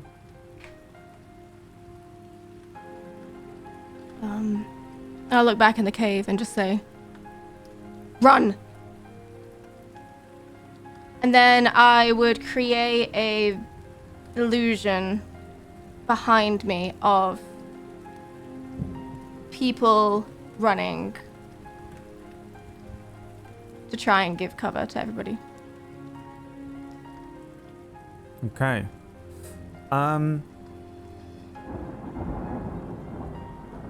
You begin to cast this spell. What do you do when you cast spells? In this case, it would just be my hand just moving, like fingers moving. Nothing Very subtle. happens. Behind you, Arias hits his staff into the ground and says, "Come now!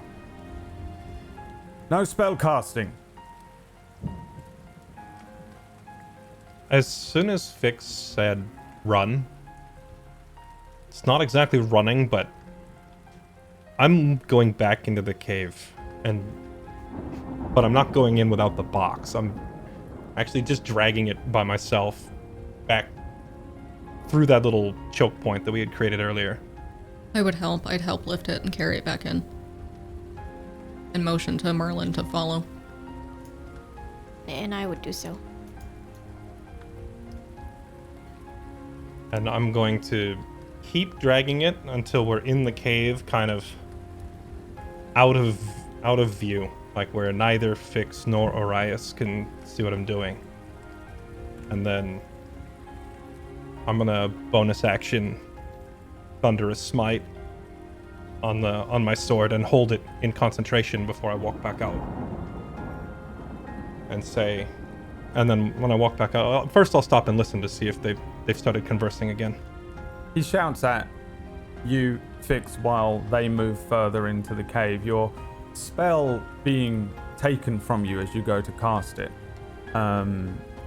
He says, "You shall have to take my word for it. Everything I've been building towards.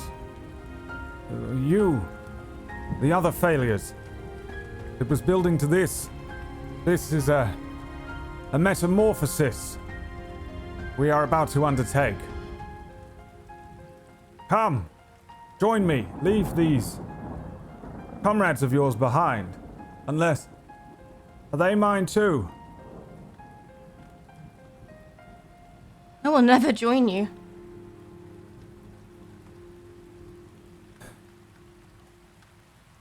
Very well. Fix, come with me.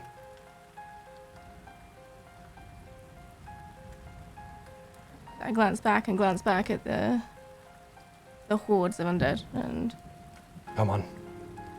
Trust me. seeing that my magic didn't work, yeah, I will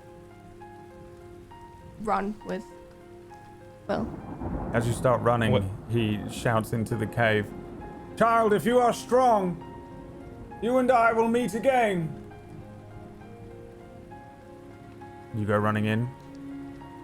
I hope we do. No, run.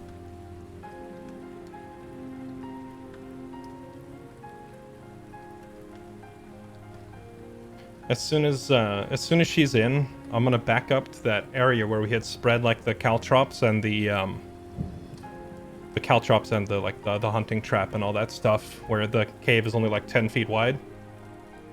And as soon as we get to that narrowest little entrance of the cave, I'll look back at Orias and just tell him,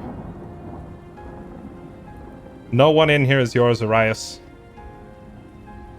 And then I'm gonna slam my sword with the Thunderous Smite into the wall of the cave at the choke point.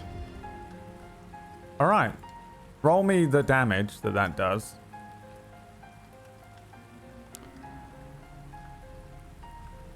That is...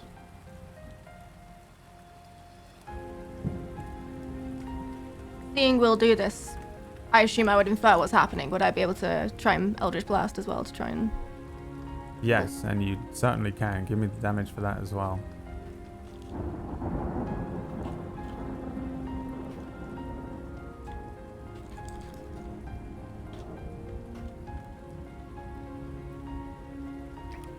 It comes out to 11 damage plus, oh, let's see, it's, what is it?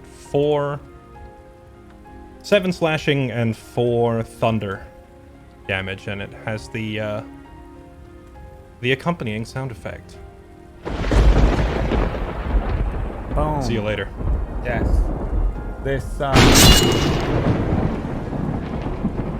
spell goes off. You see Will hit the side of this cave. Beyond, you see Arias unflinchingly watch as this happens. An Eldritch Blast is fired out as well, and the front of the cave crumbles, cracks, breaks, and then caves in. You guys have to run back a little bit as it breaks the entrance down, and huge pieces of rock and boulder fall down and completely cover the entrance of the cave. And you guys are now trapped inside this cave system once again. I'm sorry. What do you think he meant when he said he chose this system for a reason? Because what I thought was that maybe there was no other exit, and... See. At first I thought the same. When he said he chose it for a reason, it might mean that this was the only entrance and is easily monitored, but I suspect a different reason now. When we deeper in the cave, there was 100 branching paths. There's no way that this cave only has one entrance with that many branching paths. So I instead suspect that he means he chose the cave because its other occupants would kill interlopers like us. I don't think we're alone down here. I think he just left. Well, if he's going to follow us in here, it's going to take him a little while to get through that. Let's point at the pile of rubble behind us. He has a horde of willing servants to do it for him. We should go back quickly. Fire, I can't Maybe help set but some notice. traps. Traps? Fire, sorry, I couldn't help but take notice. But are you saying that Will trapped us in here? Are you? Nope. I'm saying watch out for the spiders, right, guys? There could be spiders. Right. Mhm. Trapped is a strong word. Maybe we just stop saying the word, you know? It is strong. Yeah, I prefer coerced to explore deeper. Well, I feel Inspired, trapped. almost. Okay, well, And the alternative was fighting our way through an army of undeads outside. I'll take my chances with the spiders. I am inspired, Merlin, to explore the cave system deeper.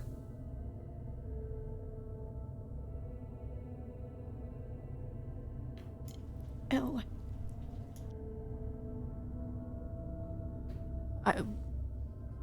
I think we should set traps at the entrance just in case they do break through. Okay. I assume the traps from the previous thing were still there. Yeah. So I'm gonna run straight down and start to drag them up. I was planning on collecting the caltrops and the hunter's trap and such, but also I'm fairly certain I just caved a roof in on top of them.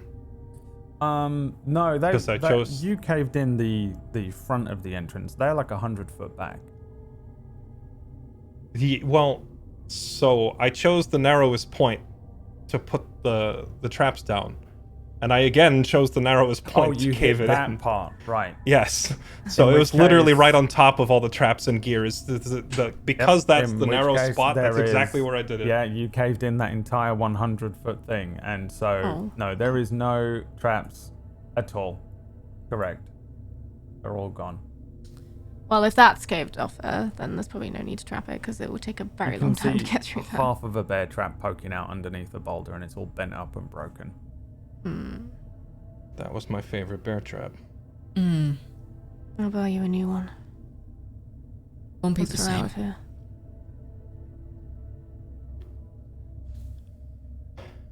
if we I will can gesture. get out of here. And we I will can. gesture to the box, which I specifically pulled back here before caving it in, and say to Fix, it's not exactly a fitting burial ground down here, but I'm afraid it's gonna have to do. She would understand. Even down here, I'm sure we can find a spot deep enough to make sure that he can't defile her. Can you do that? Can you bring her back? Those guys standing outside, see the colors they were wearing? They were just common bandits, surely. Those were the guys we killed on the way in. Did I see Cotton? Like, would he have been one of the people? Yeah. Oh. Those are the same men we killed on our way in here. Bringing back the recently deceased is clearly within his power, and I see no reason why she would be immune to it, so yes, if we don't But he hide her said- thoroughly... He said you could still be useful to me in death. And then locked her in the crate. He was... It doesn't matter. We should go. I'm not going to pretend to understand any of the nonsense that he's up to, but we know he was returning, and we know he can put people back on their feet, minus their souls. And that's not a fate we should wish on anybody, let alone your family. I'll begin dragging the chest or carrying it, whatever I can do. Look, I assume, well, we can go back to the large clearing and perhaps rest for a bit. Yeah, you can head back the way you came, back down towards where the cave really splits off into a multitude. There are like 15 different options. Some of them you would have to crawl into, some of them you would have to sort of slide sideways into, some of them you could walk down freely, but only a couple of them you'd be able to take the actual chest with you. However, you head back to the area that the bandits had acquired for themselves, with the campfires and bedding and everything. They remain dead on the ground, and yeah, it seems to be unchanged in here.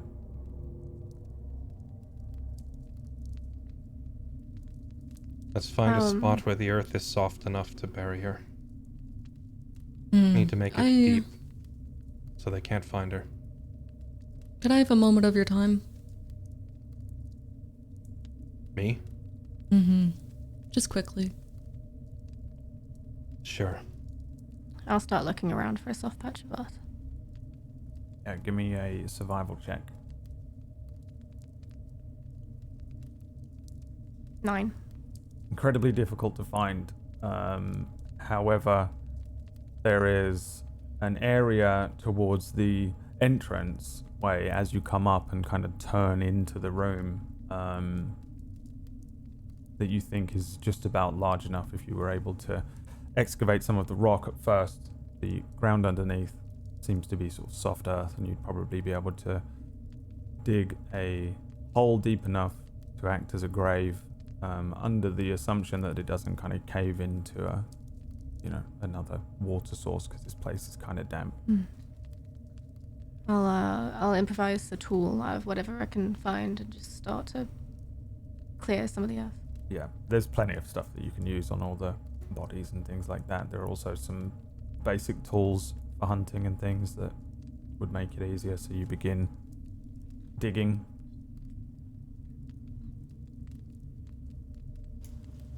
I think Merlin would be looking about, keeping watch in case, there's spiders nearby. Maybe you could clean some of... I'll just gesture to the bandits' decapitated heads. Maybe just make it more comfortable. I don't know.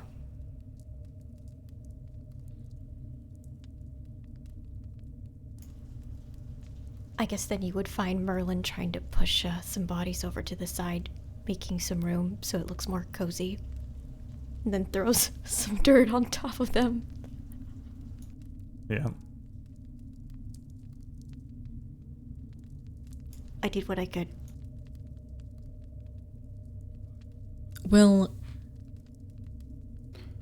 What is it? I hate to be the one to say it, but do we know... Could he just dig her up? Probably, yeah. But he would have to know where she's buried, exactly. Unless he can magically sense bodies under the earth, which, for all we know, he can. I wouldn't doubt it. To be clear, I don't know if this is actually going to keep this girl out of his clutches or not, but this is more for Fix's peace of mind than anything. Okay. I had a horrible suggestion, but I won't make it, if that's the goal. Burn her? I was gonna say feed her to the spiders. But peace of mind is the goal, and I don't think that that's helpful in that regard, but I figured easy way to get rid of the body so it can't be brought back. Well, aside from how grim that is, I can appreciate the practicality of it. But we don't actually know that the spiders would eat her, for starters, and also Fix would probably kill us both. It's a fair point. Also, I would maybe we do suggest burning the body. Because if we bury her in here, I don't know what that guy's capable of. Wizards are not exactly my specialty. I hit things with a sword until they die. But We should have listen, maybe if- Merlin suggest the burning. maybe. But here's the thing: if little old me can see in the dark, and I can see evil spirits in the air, who knows what this guy can see? Probably got more tricks up his sleeve than I do. So even if we do bury her pretty deep, he might still be able to see it or smell it or whatever he does. Yeah, I was thinking seeing your family member in this state is horrific. Obviously, traumatic, not good.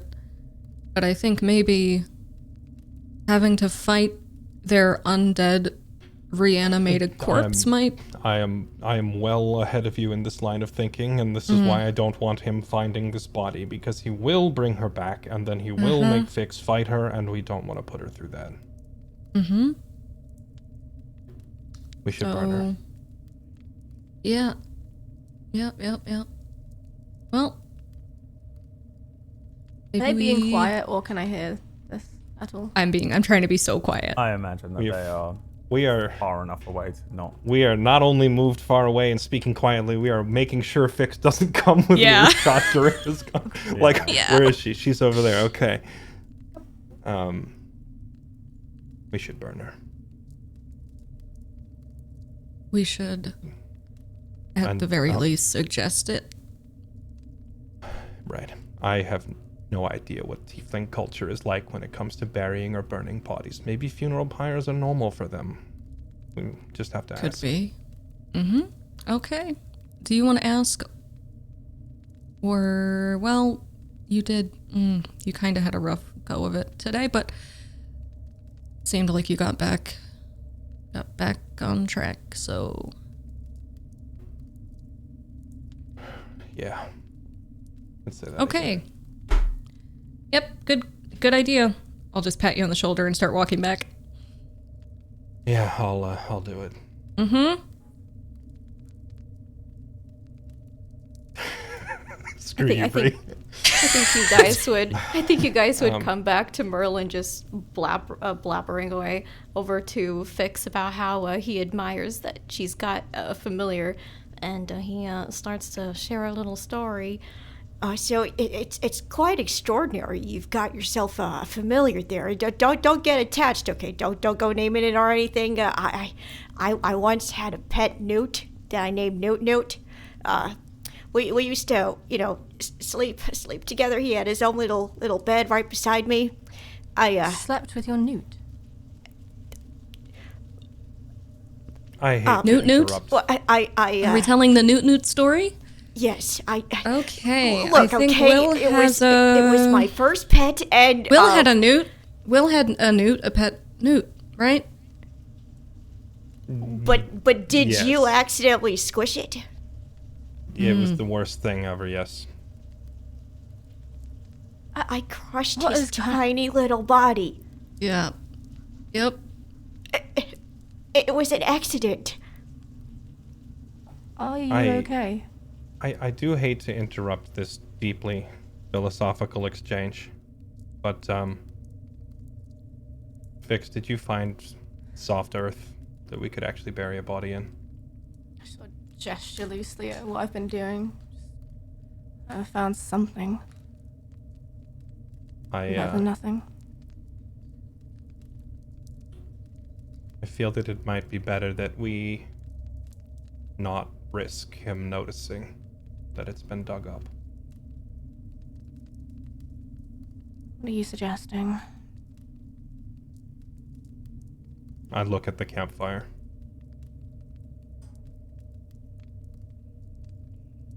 You want me to burn her? She's already been burned.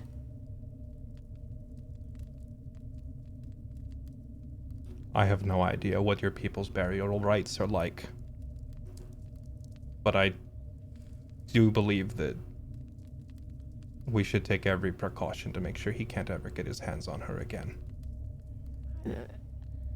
I mean, common sense. This is a closed cave. We'll just end up choking ourselves out. We will just die to smoke inhalation rather than a horde of undead zombies that are outside the front door.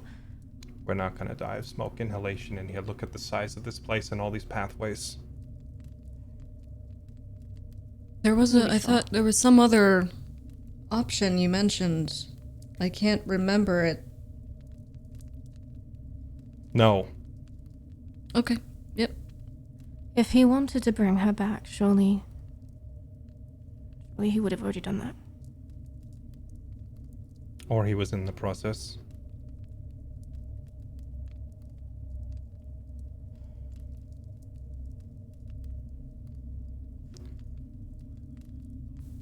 It's up to you. If you'd rather bury her, then I'll assist. I'm just saying. I don't know. He already... I gesture at the thing that's like probably just hanging around next to me now. Whatever this is, whatever I saw when I opened that chest, whatever was inside her that made her what he was looking for is gone. Long gone.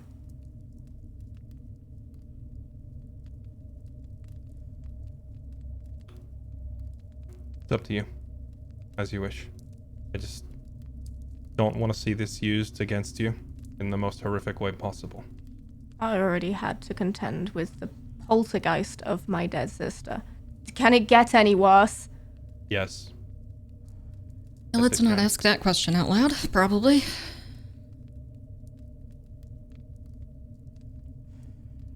I want to bury her, but if you think that another course of action is sensible, then I will leave it up to the group vote. You said you want to bury her, and that's it. That's the end of the vote. You win. Yeah, You win the vote. It's not about me. It's about the safety Well, of... too bad. I'm digging the hole already, so I vote. We're not going to take a vote on what to do with your family. It's practical. It's all your lives on the line as well, not just my sanity, and that went out the window long ago. You're right, it is practical, but it's still your decision. Merlin is on all fours, digging already in this hole like a little dog, and if you tell Merlin that we don't get to dig a hole now...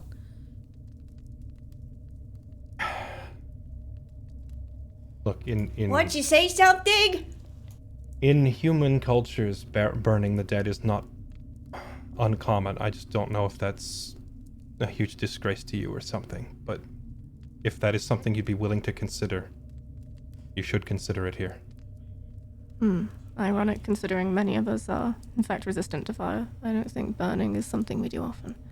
I gotta tell you about Vasherin sometime. Sorry, old war stories. How There's- deep do you want the hole? Deep? As deep as you can go. And I will just that's... pitch in and start helping. Very well. I'll help dig. Mm-hmm. You dig the grave. You find that the ground is absolutely able to accommodate a body of this size, and you can get it down to 6-7 feet deep, so that it's deep enough into the ground that it won't be disturbed by any creatures or anything like that.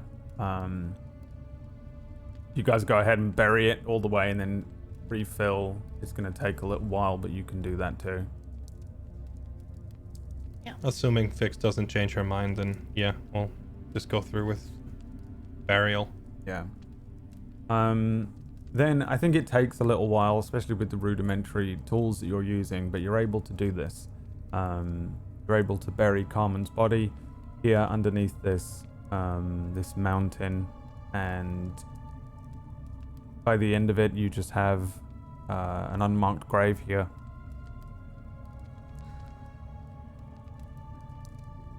That's something Carmen used to say. A phrase of sorts. Vita mitator, non talitor. Life is changed, not taken away.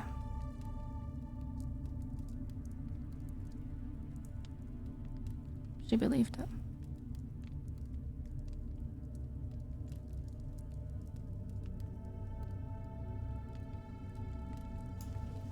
I think what Merlin would do next is grab maybe some pebbles and make it into a shape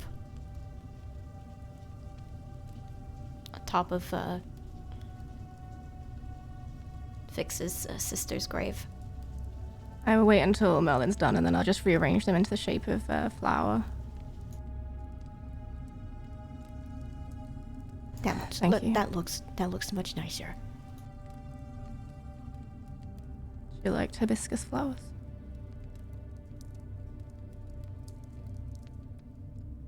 I need to rest. Maybe we can find a way out of here. Sleep. Sleep for now.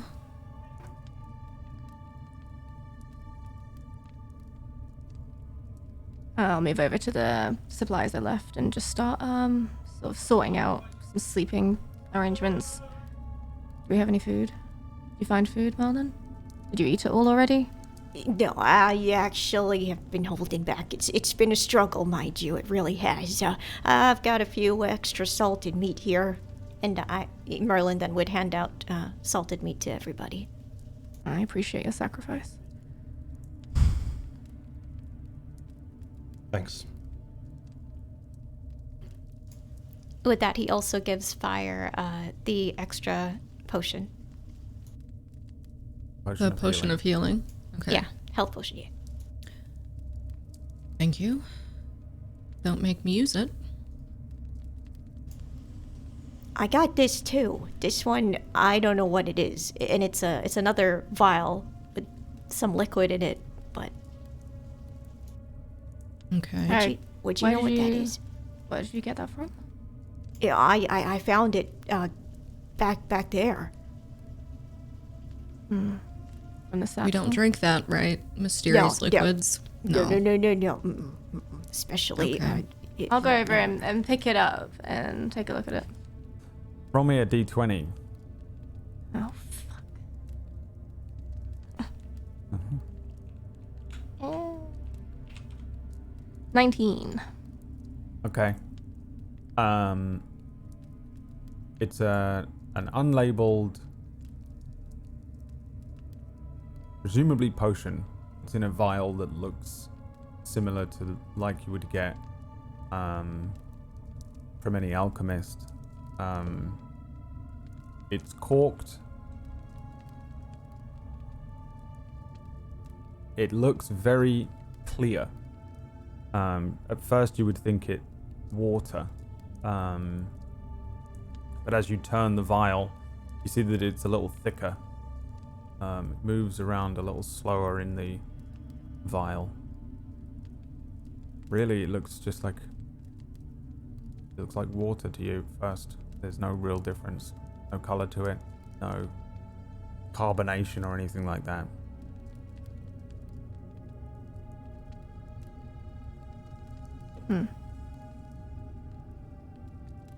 I'll keep hold of this. If you found it with his things. Merlin, don't roll me mind. a perception check. Oh, it's all yours. Wait, what? Roll me a perception check.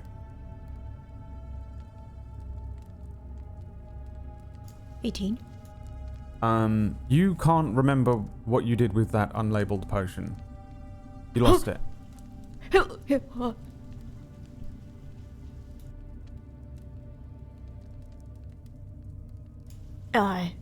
You okay? Yeah, I think I need to sit down. Okay. What's wrong? I'll feel your forehead just out of habit.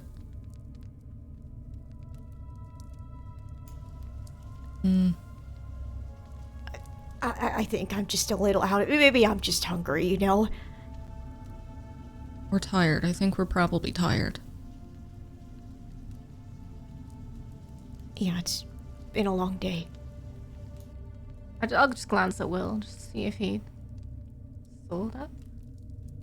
I'm not paying attention.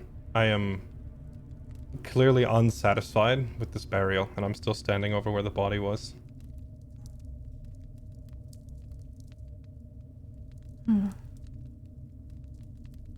Merlin. What just happened? I'm not quite sure. I can't quite fathom it. Describe it to me. It's almost like something was taken from me. I mean, I took the vial from you just now. Well, but...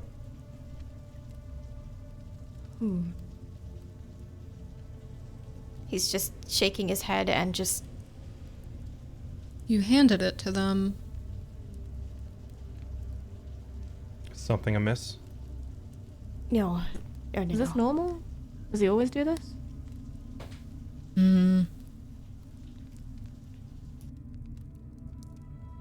I'll just lean down and look in your eyes. You sure you're okay?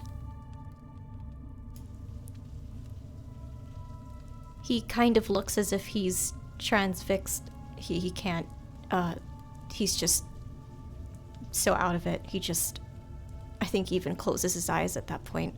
Okay. Alright, I'm gonna pick you up and just baby carry you to the nearest soft spot. Okay, it's past bedtime. That's what that means. So, you sleeping Agreed. here? Do we have to? As much as I dislike the idea of spending a night in this cavern, I equally do not like the idea of pushing further in while we're all exhausted. We don't know how long we'll be stuck down here either. And this Nice. place... Here's the thing. These guys, they made camp in this room for a reason. They probably already scouted the cave at least a little bit and decided this was the safest spot. It's warm, it's comfortable, it has a fire. It'll do. Right, I'll put the vial into a pouch and try and make myself comfortable. Yeah. I'm going to the place where Carmen is buried. I'm going to like try and smooth out the dirt as best as possible to make it look like no burial was happened here. Like just pat it down and smooth it over. In the event that someone else passes through, I want to make sure the ground looks as normal as possible.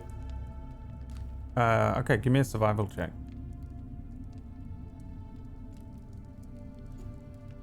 Here come my cursed dice.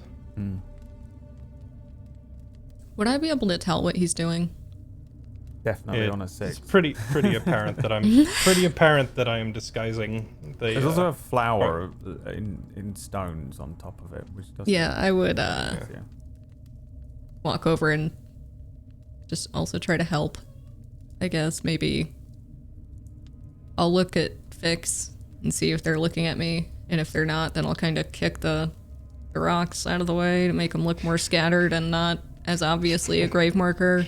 I could see that Will has been unhappy with this, so I've just pointedly looked away at this point. Just Okay, yeah. see what All he right, has yeah. to do. Roll me a survival check with advantage to desecrate the grave. Yeah. Me or her? Either of you, one of you. There you go, 20. Yeah, you guys There we go. work a little. I'm so good together, at this. and it takes a little while, and eventually it goes back to looking a little less like moved earth. It's still a little obvious because most of the cave is rock, but with the water constantly running down the walls, the color of the ground and the earth and the rock in this place is kind of shifting and changing all the time. So the discoloration of the earth really lends itself to this, and it goes. It's not perfect, but you get the sense that you can never make it too perfect. It's about as good as you'll be able to do. It's really unobvious unless you're looking right at it. She deserved better than this. Yep, well, what can we do? Argus deserved better than this.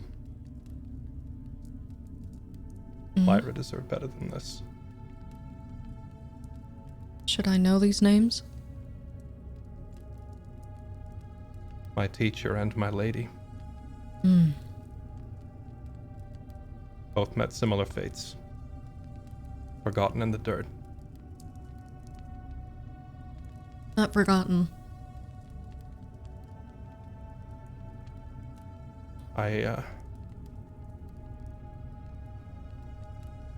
Not gonna let this happen anymore. Well, I'm here.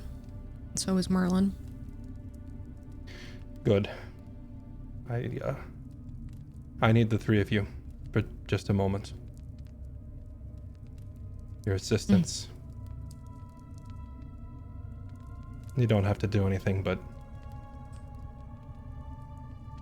I need you to just watch and listen. Okay. I need witnesses.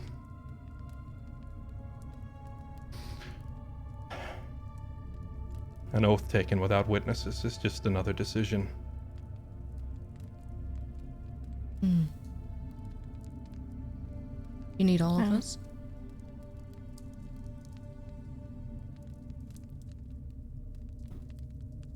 I'll wait until the three of them are watching, and then I'm gonna take my sword and drive it into the dirt next to where she's buried, between the campfires. I'll wander over.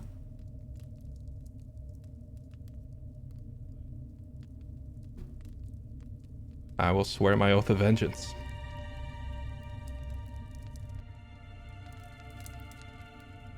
"10 years ago,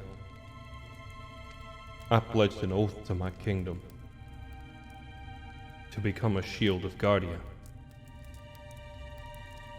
That by my life or death I'd pay any price to defend its people. And I swore this oath before the witness of hundreds, as did all my brothers and sisters in arms that day. But today I pledge a new oath. And this oath I'd take before the witness of only 3. I am a shield no longer. As of today, I'm the sword. There will be no mercy for the wicked. By my life or death, every person that took part in the slaughter will be brought to justice. Chief among them, Daryl, Mackin, Boral, Massimo, Orias. All of these and those who serve them will face justice by any means necessary.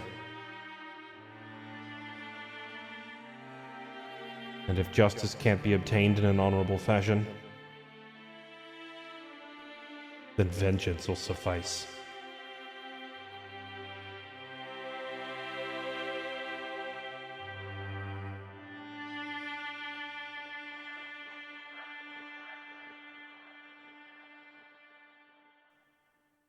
And that is where we're going to end our session today. Thank you so much for tuning in. Level 3. The oath is taken. Artwork by Jack Lack. Some of you who might that's so cool. might remember Jack from doing some artwork for us on Dying Order. And hell of an episode. Good God. So much happened. Jesus. So Yeah. much happened. We'll do a quick round of shout outs here, and then we will let everybody go and cool down. We'll also announce the winner of the giveaway. But first, we'll just do a little round of shout outs. Ground yourselves, remember who you really are. Let's start with Brian today. Hello. That's not my name, but you can call me that if you want to. I'm Brutal Bree. I'm Brutal Bree everywhere. Holy shit today. Yeah. Tomorrow I'll be talking about it at 6 Eastern on my little show that I do that's like the Mistlight After Dusk. Me screaming at the camera about theories for however long I feel like it. It's essentially what it is. And then other than that, I stream at 6 Eastern. And I've been streaming RimWorld, and it's been going surprisingly well, which means it will absolutely fall apart next time I play. So there goes that. Oh, yeah. Yeah. Oh, yeah. Yes, you can catch Mistlight After Dusk.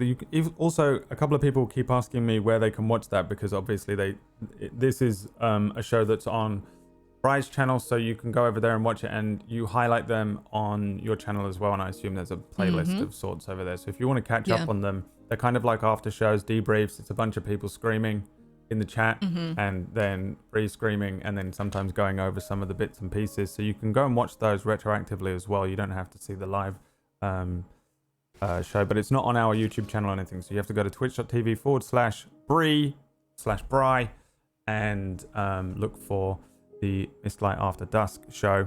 Again, that's live tomorrow at you say 6 Eastern? You got it. 6. My You'll brain get it one gives day. up after GMing, Yeah. even though I didn't really have to do a lot today. I was just a viewer for a lot of this. It's still overwhelming, man. Yeah, my brain capsizes a lot. I have to move house next Friday. So next week's wowie. going to be me sitting here freaking out, going, So I really wish you had done this one next week so I could be like packing boxes and stuff. He's Now just I've moving gotta- boxes in the background. Yeah, I mean, at the rate we're going, Brad, if you need us to just talk for 3 hours, I feel like we could probably do it. Yeah, I- probably great. I am was tempted literally to just, planning like, on cave starting the next room week. in and then Yeah. just, Next week, I wanted to be like, okay, you two, start from the beginning. Oh, yes. And then just to get yeah. the whole story. Yeah, there's so much. I don't know. We'll see. What about you, Disby? What are you doing for 13 hours every day at the moment, and where can people find you? Blah. Hi, I'm Dyspherics. I played Merlin for you today. An incredible episode. Awesome RP from Fix, Fire, Will. You guys are incredible, and I'm so honored to be a part of this. You can catch me here on Twitch and Twitter, same handle. I've been playing a lot of GTA roleplay over on my channel. Yep, I'm not gonna hide that. Oh, wow. Yeah, thank you so much for the fun today, everyone. It's really good. Yeah. Thanks. What about you, Leo? Hello, I've been playing Fix. I think next episode I'm just gonna make it an interrogation of Merlin. I need to hear more from Merlin. Strap Sick him of to a hearing the chair. sound of my own voice at this point. Yeah, you can find me on twitch.tv/Leah. What am I playing through now? Nier Replicant. See, you know better than I do. Yeah, that's it.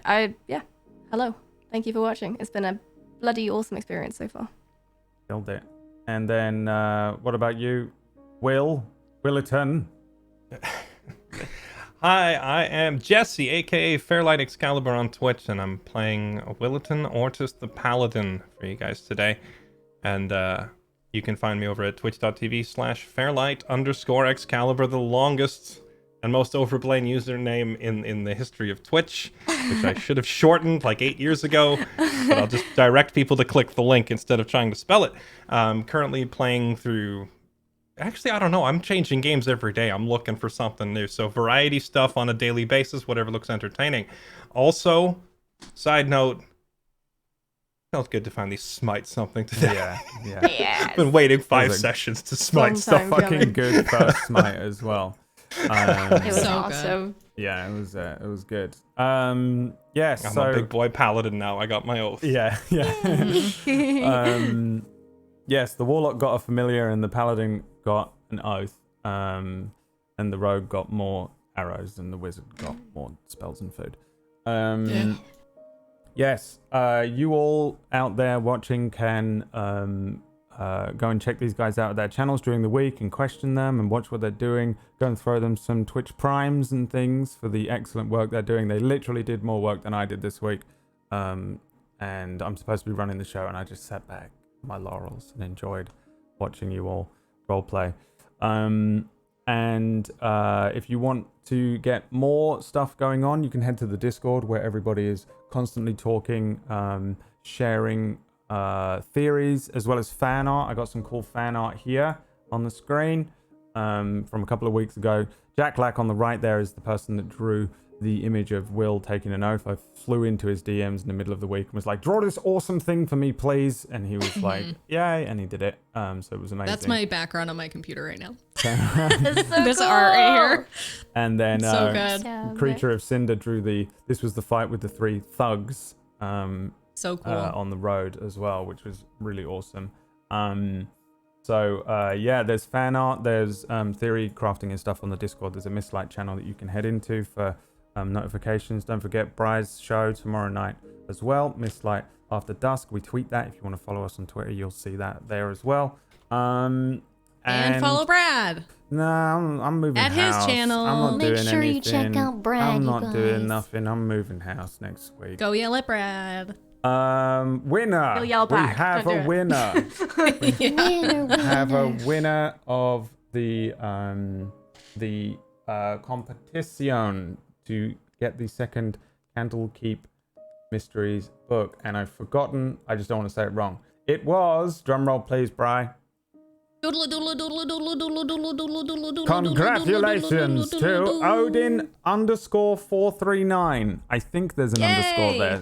I assume there is. Odin_439. If that's you, whether you're in the chat or whether you're in the future watching on a VOD, then check your email, whichever email you signed up with, and we will give you all the deets to redeem your book and extra element that you get as well. So congrats to Chickadee and to Odin. You're the 2 winners. Thanks to Wizards of the Coast. They sent us those to give away. It's the Candlekeep Mysteries book. And I have been staring at it, but I promise I haven't opened it and read it. I may have opened one of them up to a random page and drawn a little like childish penis on one. All right, I'm sorry. I might have done that. Maybe. It'll be a nice surprise for you when you get to it, but maybe I also Hypothetically. Surprise. So yeah, congratulations. Thanks, Wizards. And thanks, everyone, just for watching. Thanks to the players for playing. And we'll see you next week at the same time. Peace. Bye. Thanks very much. Bye.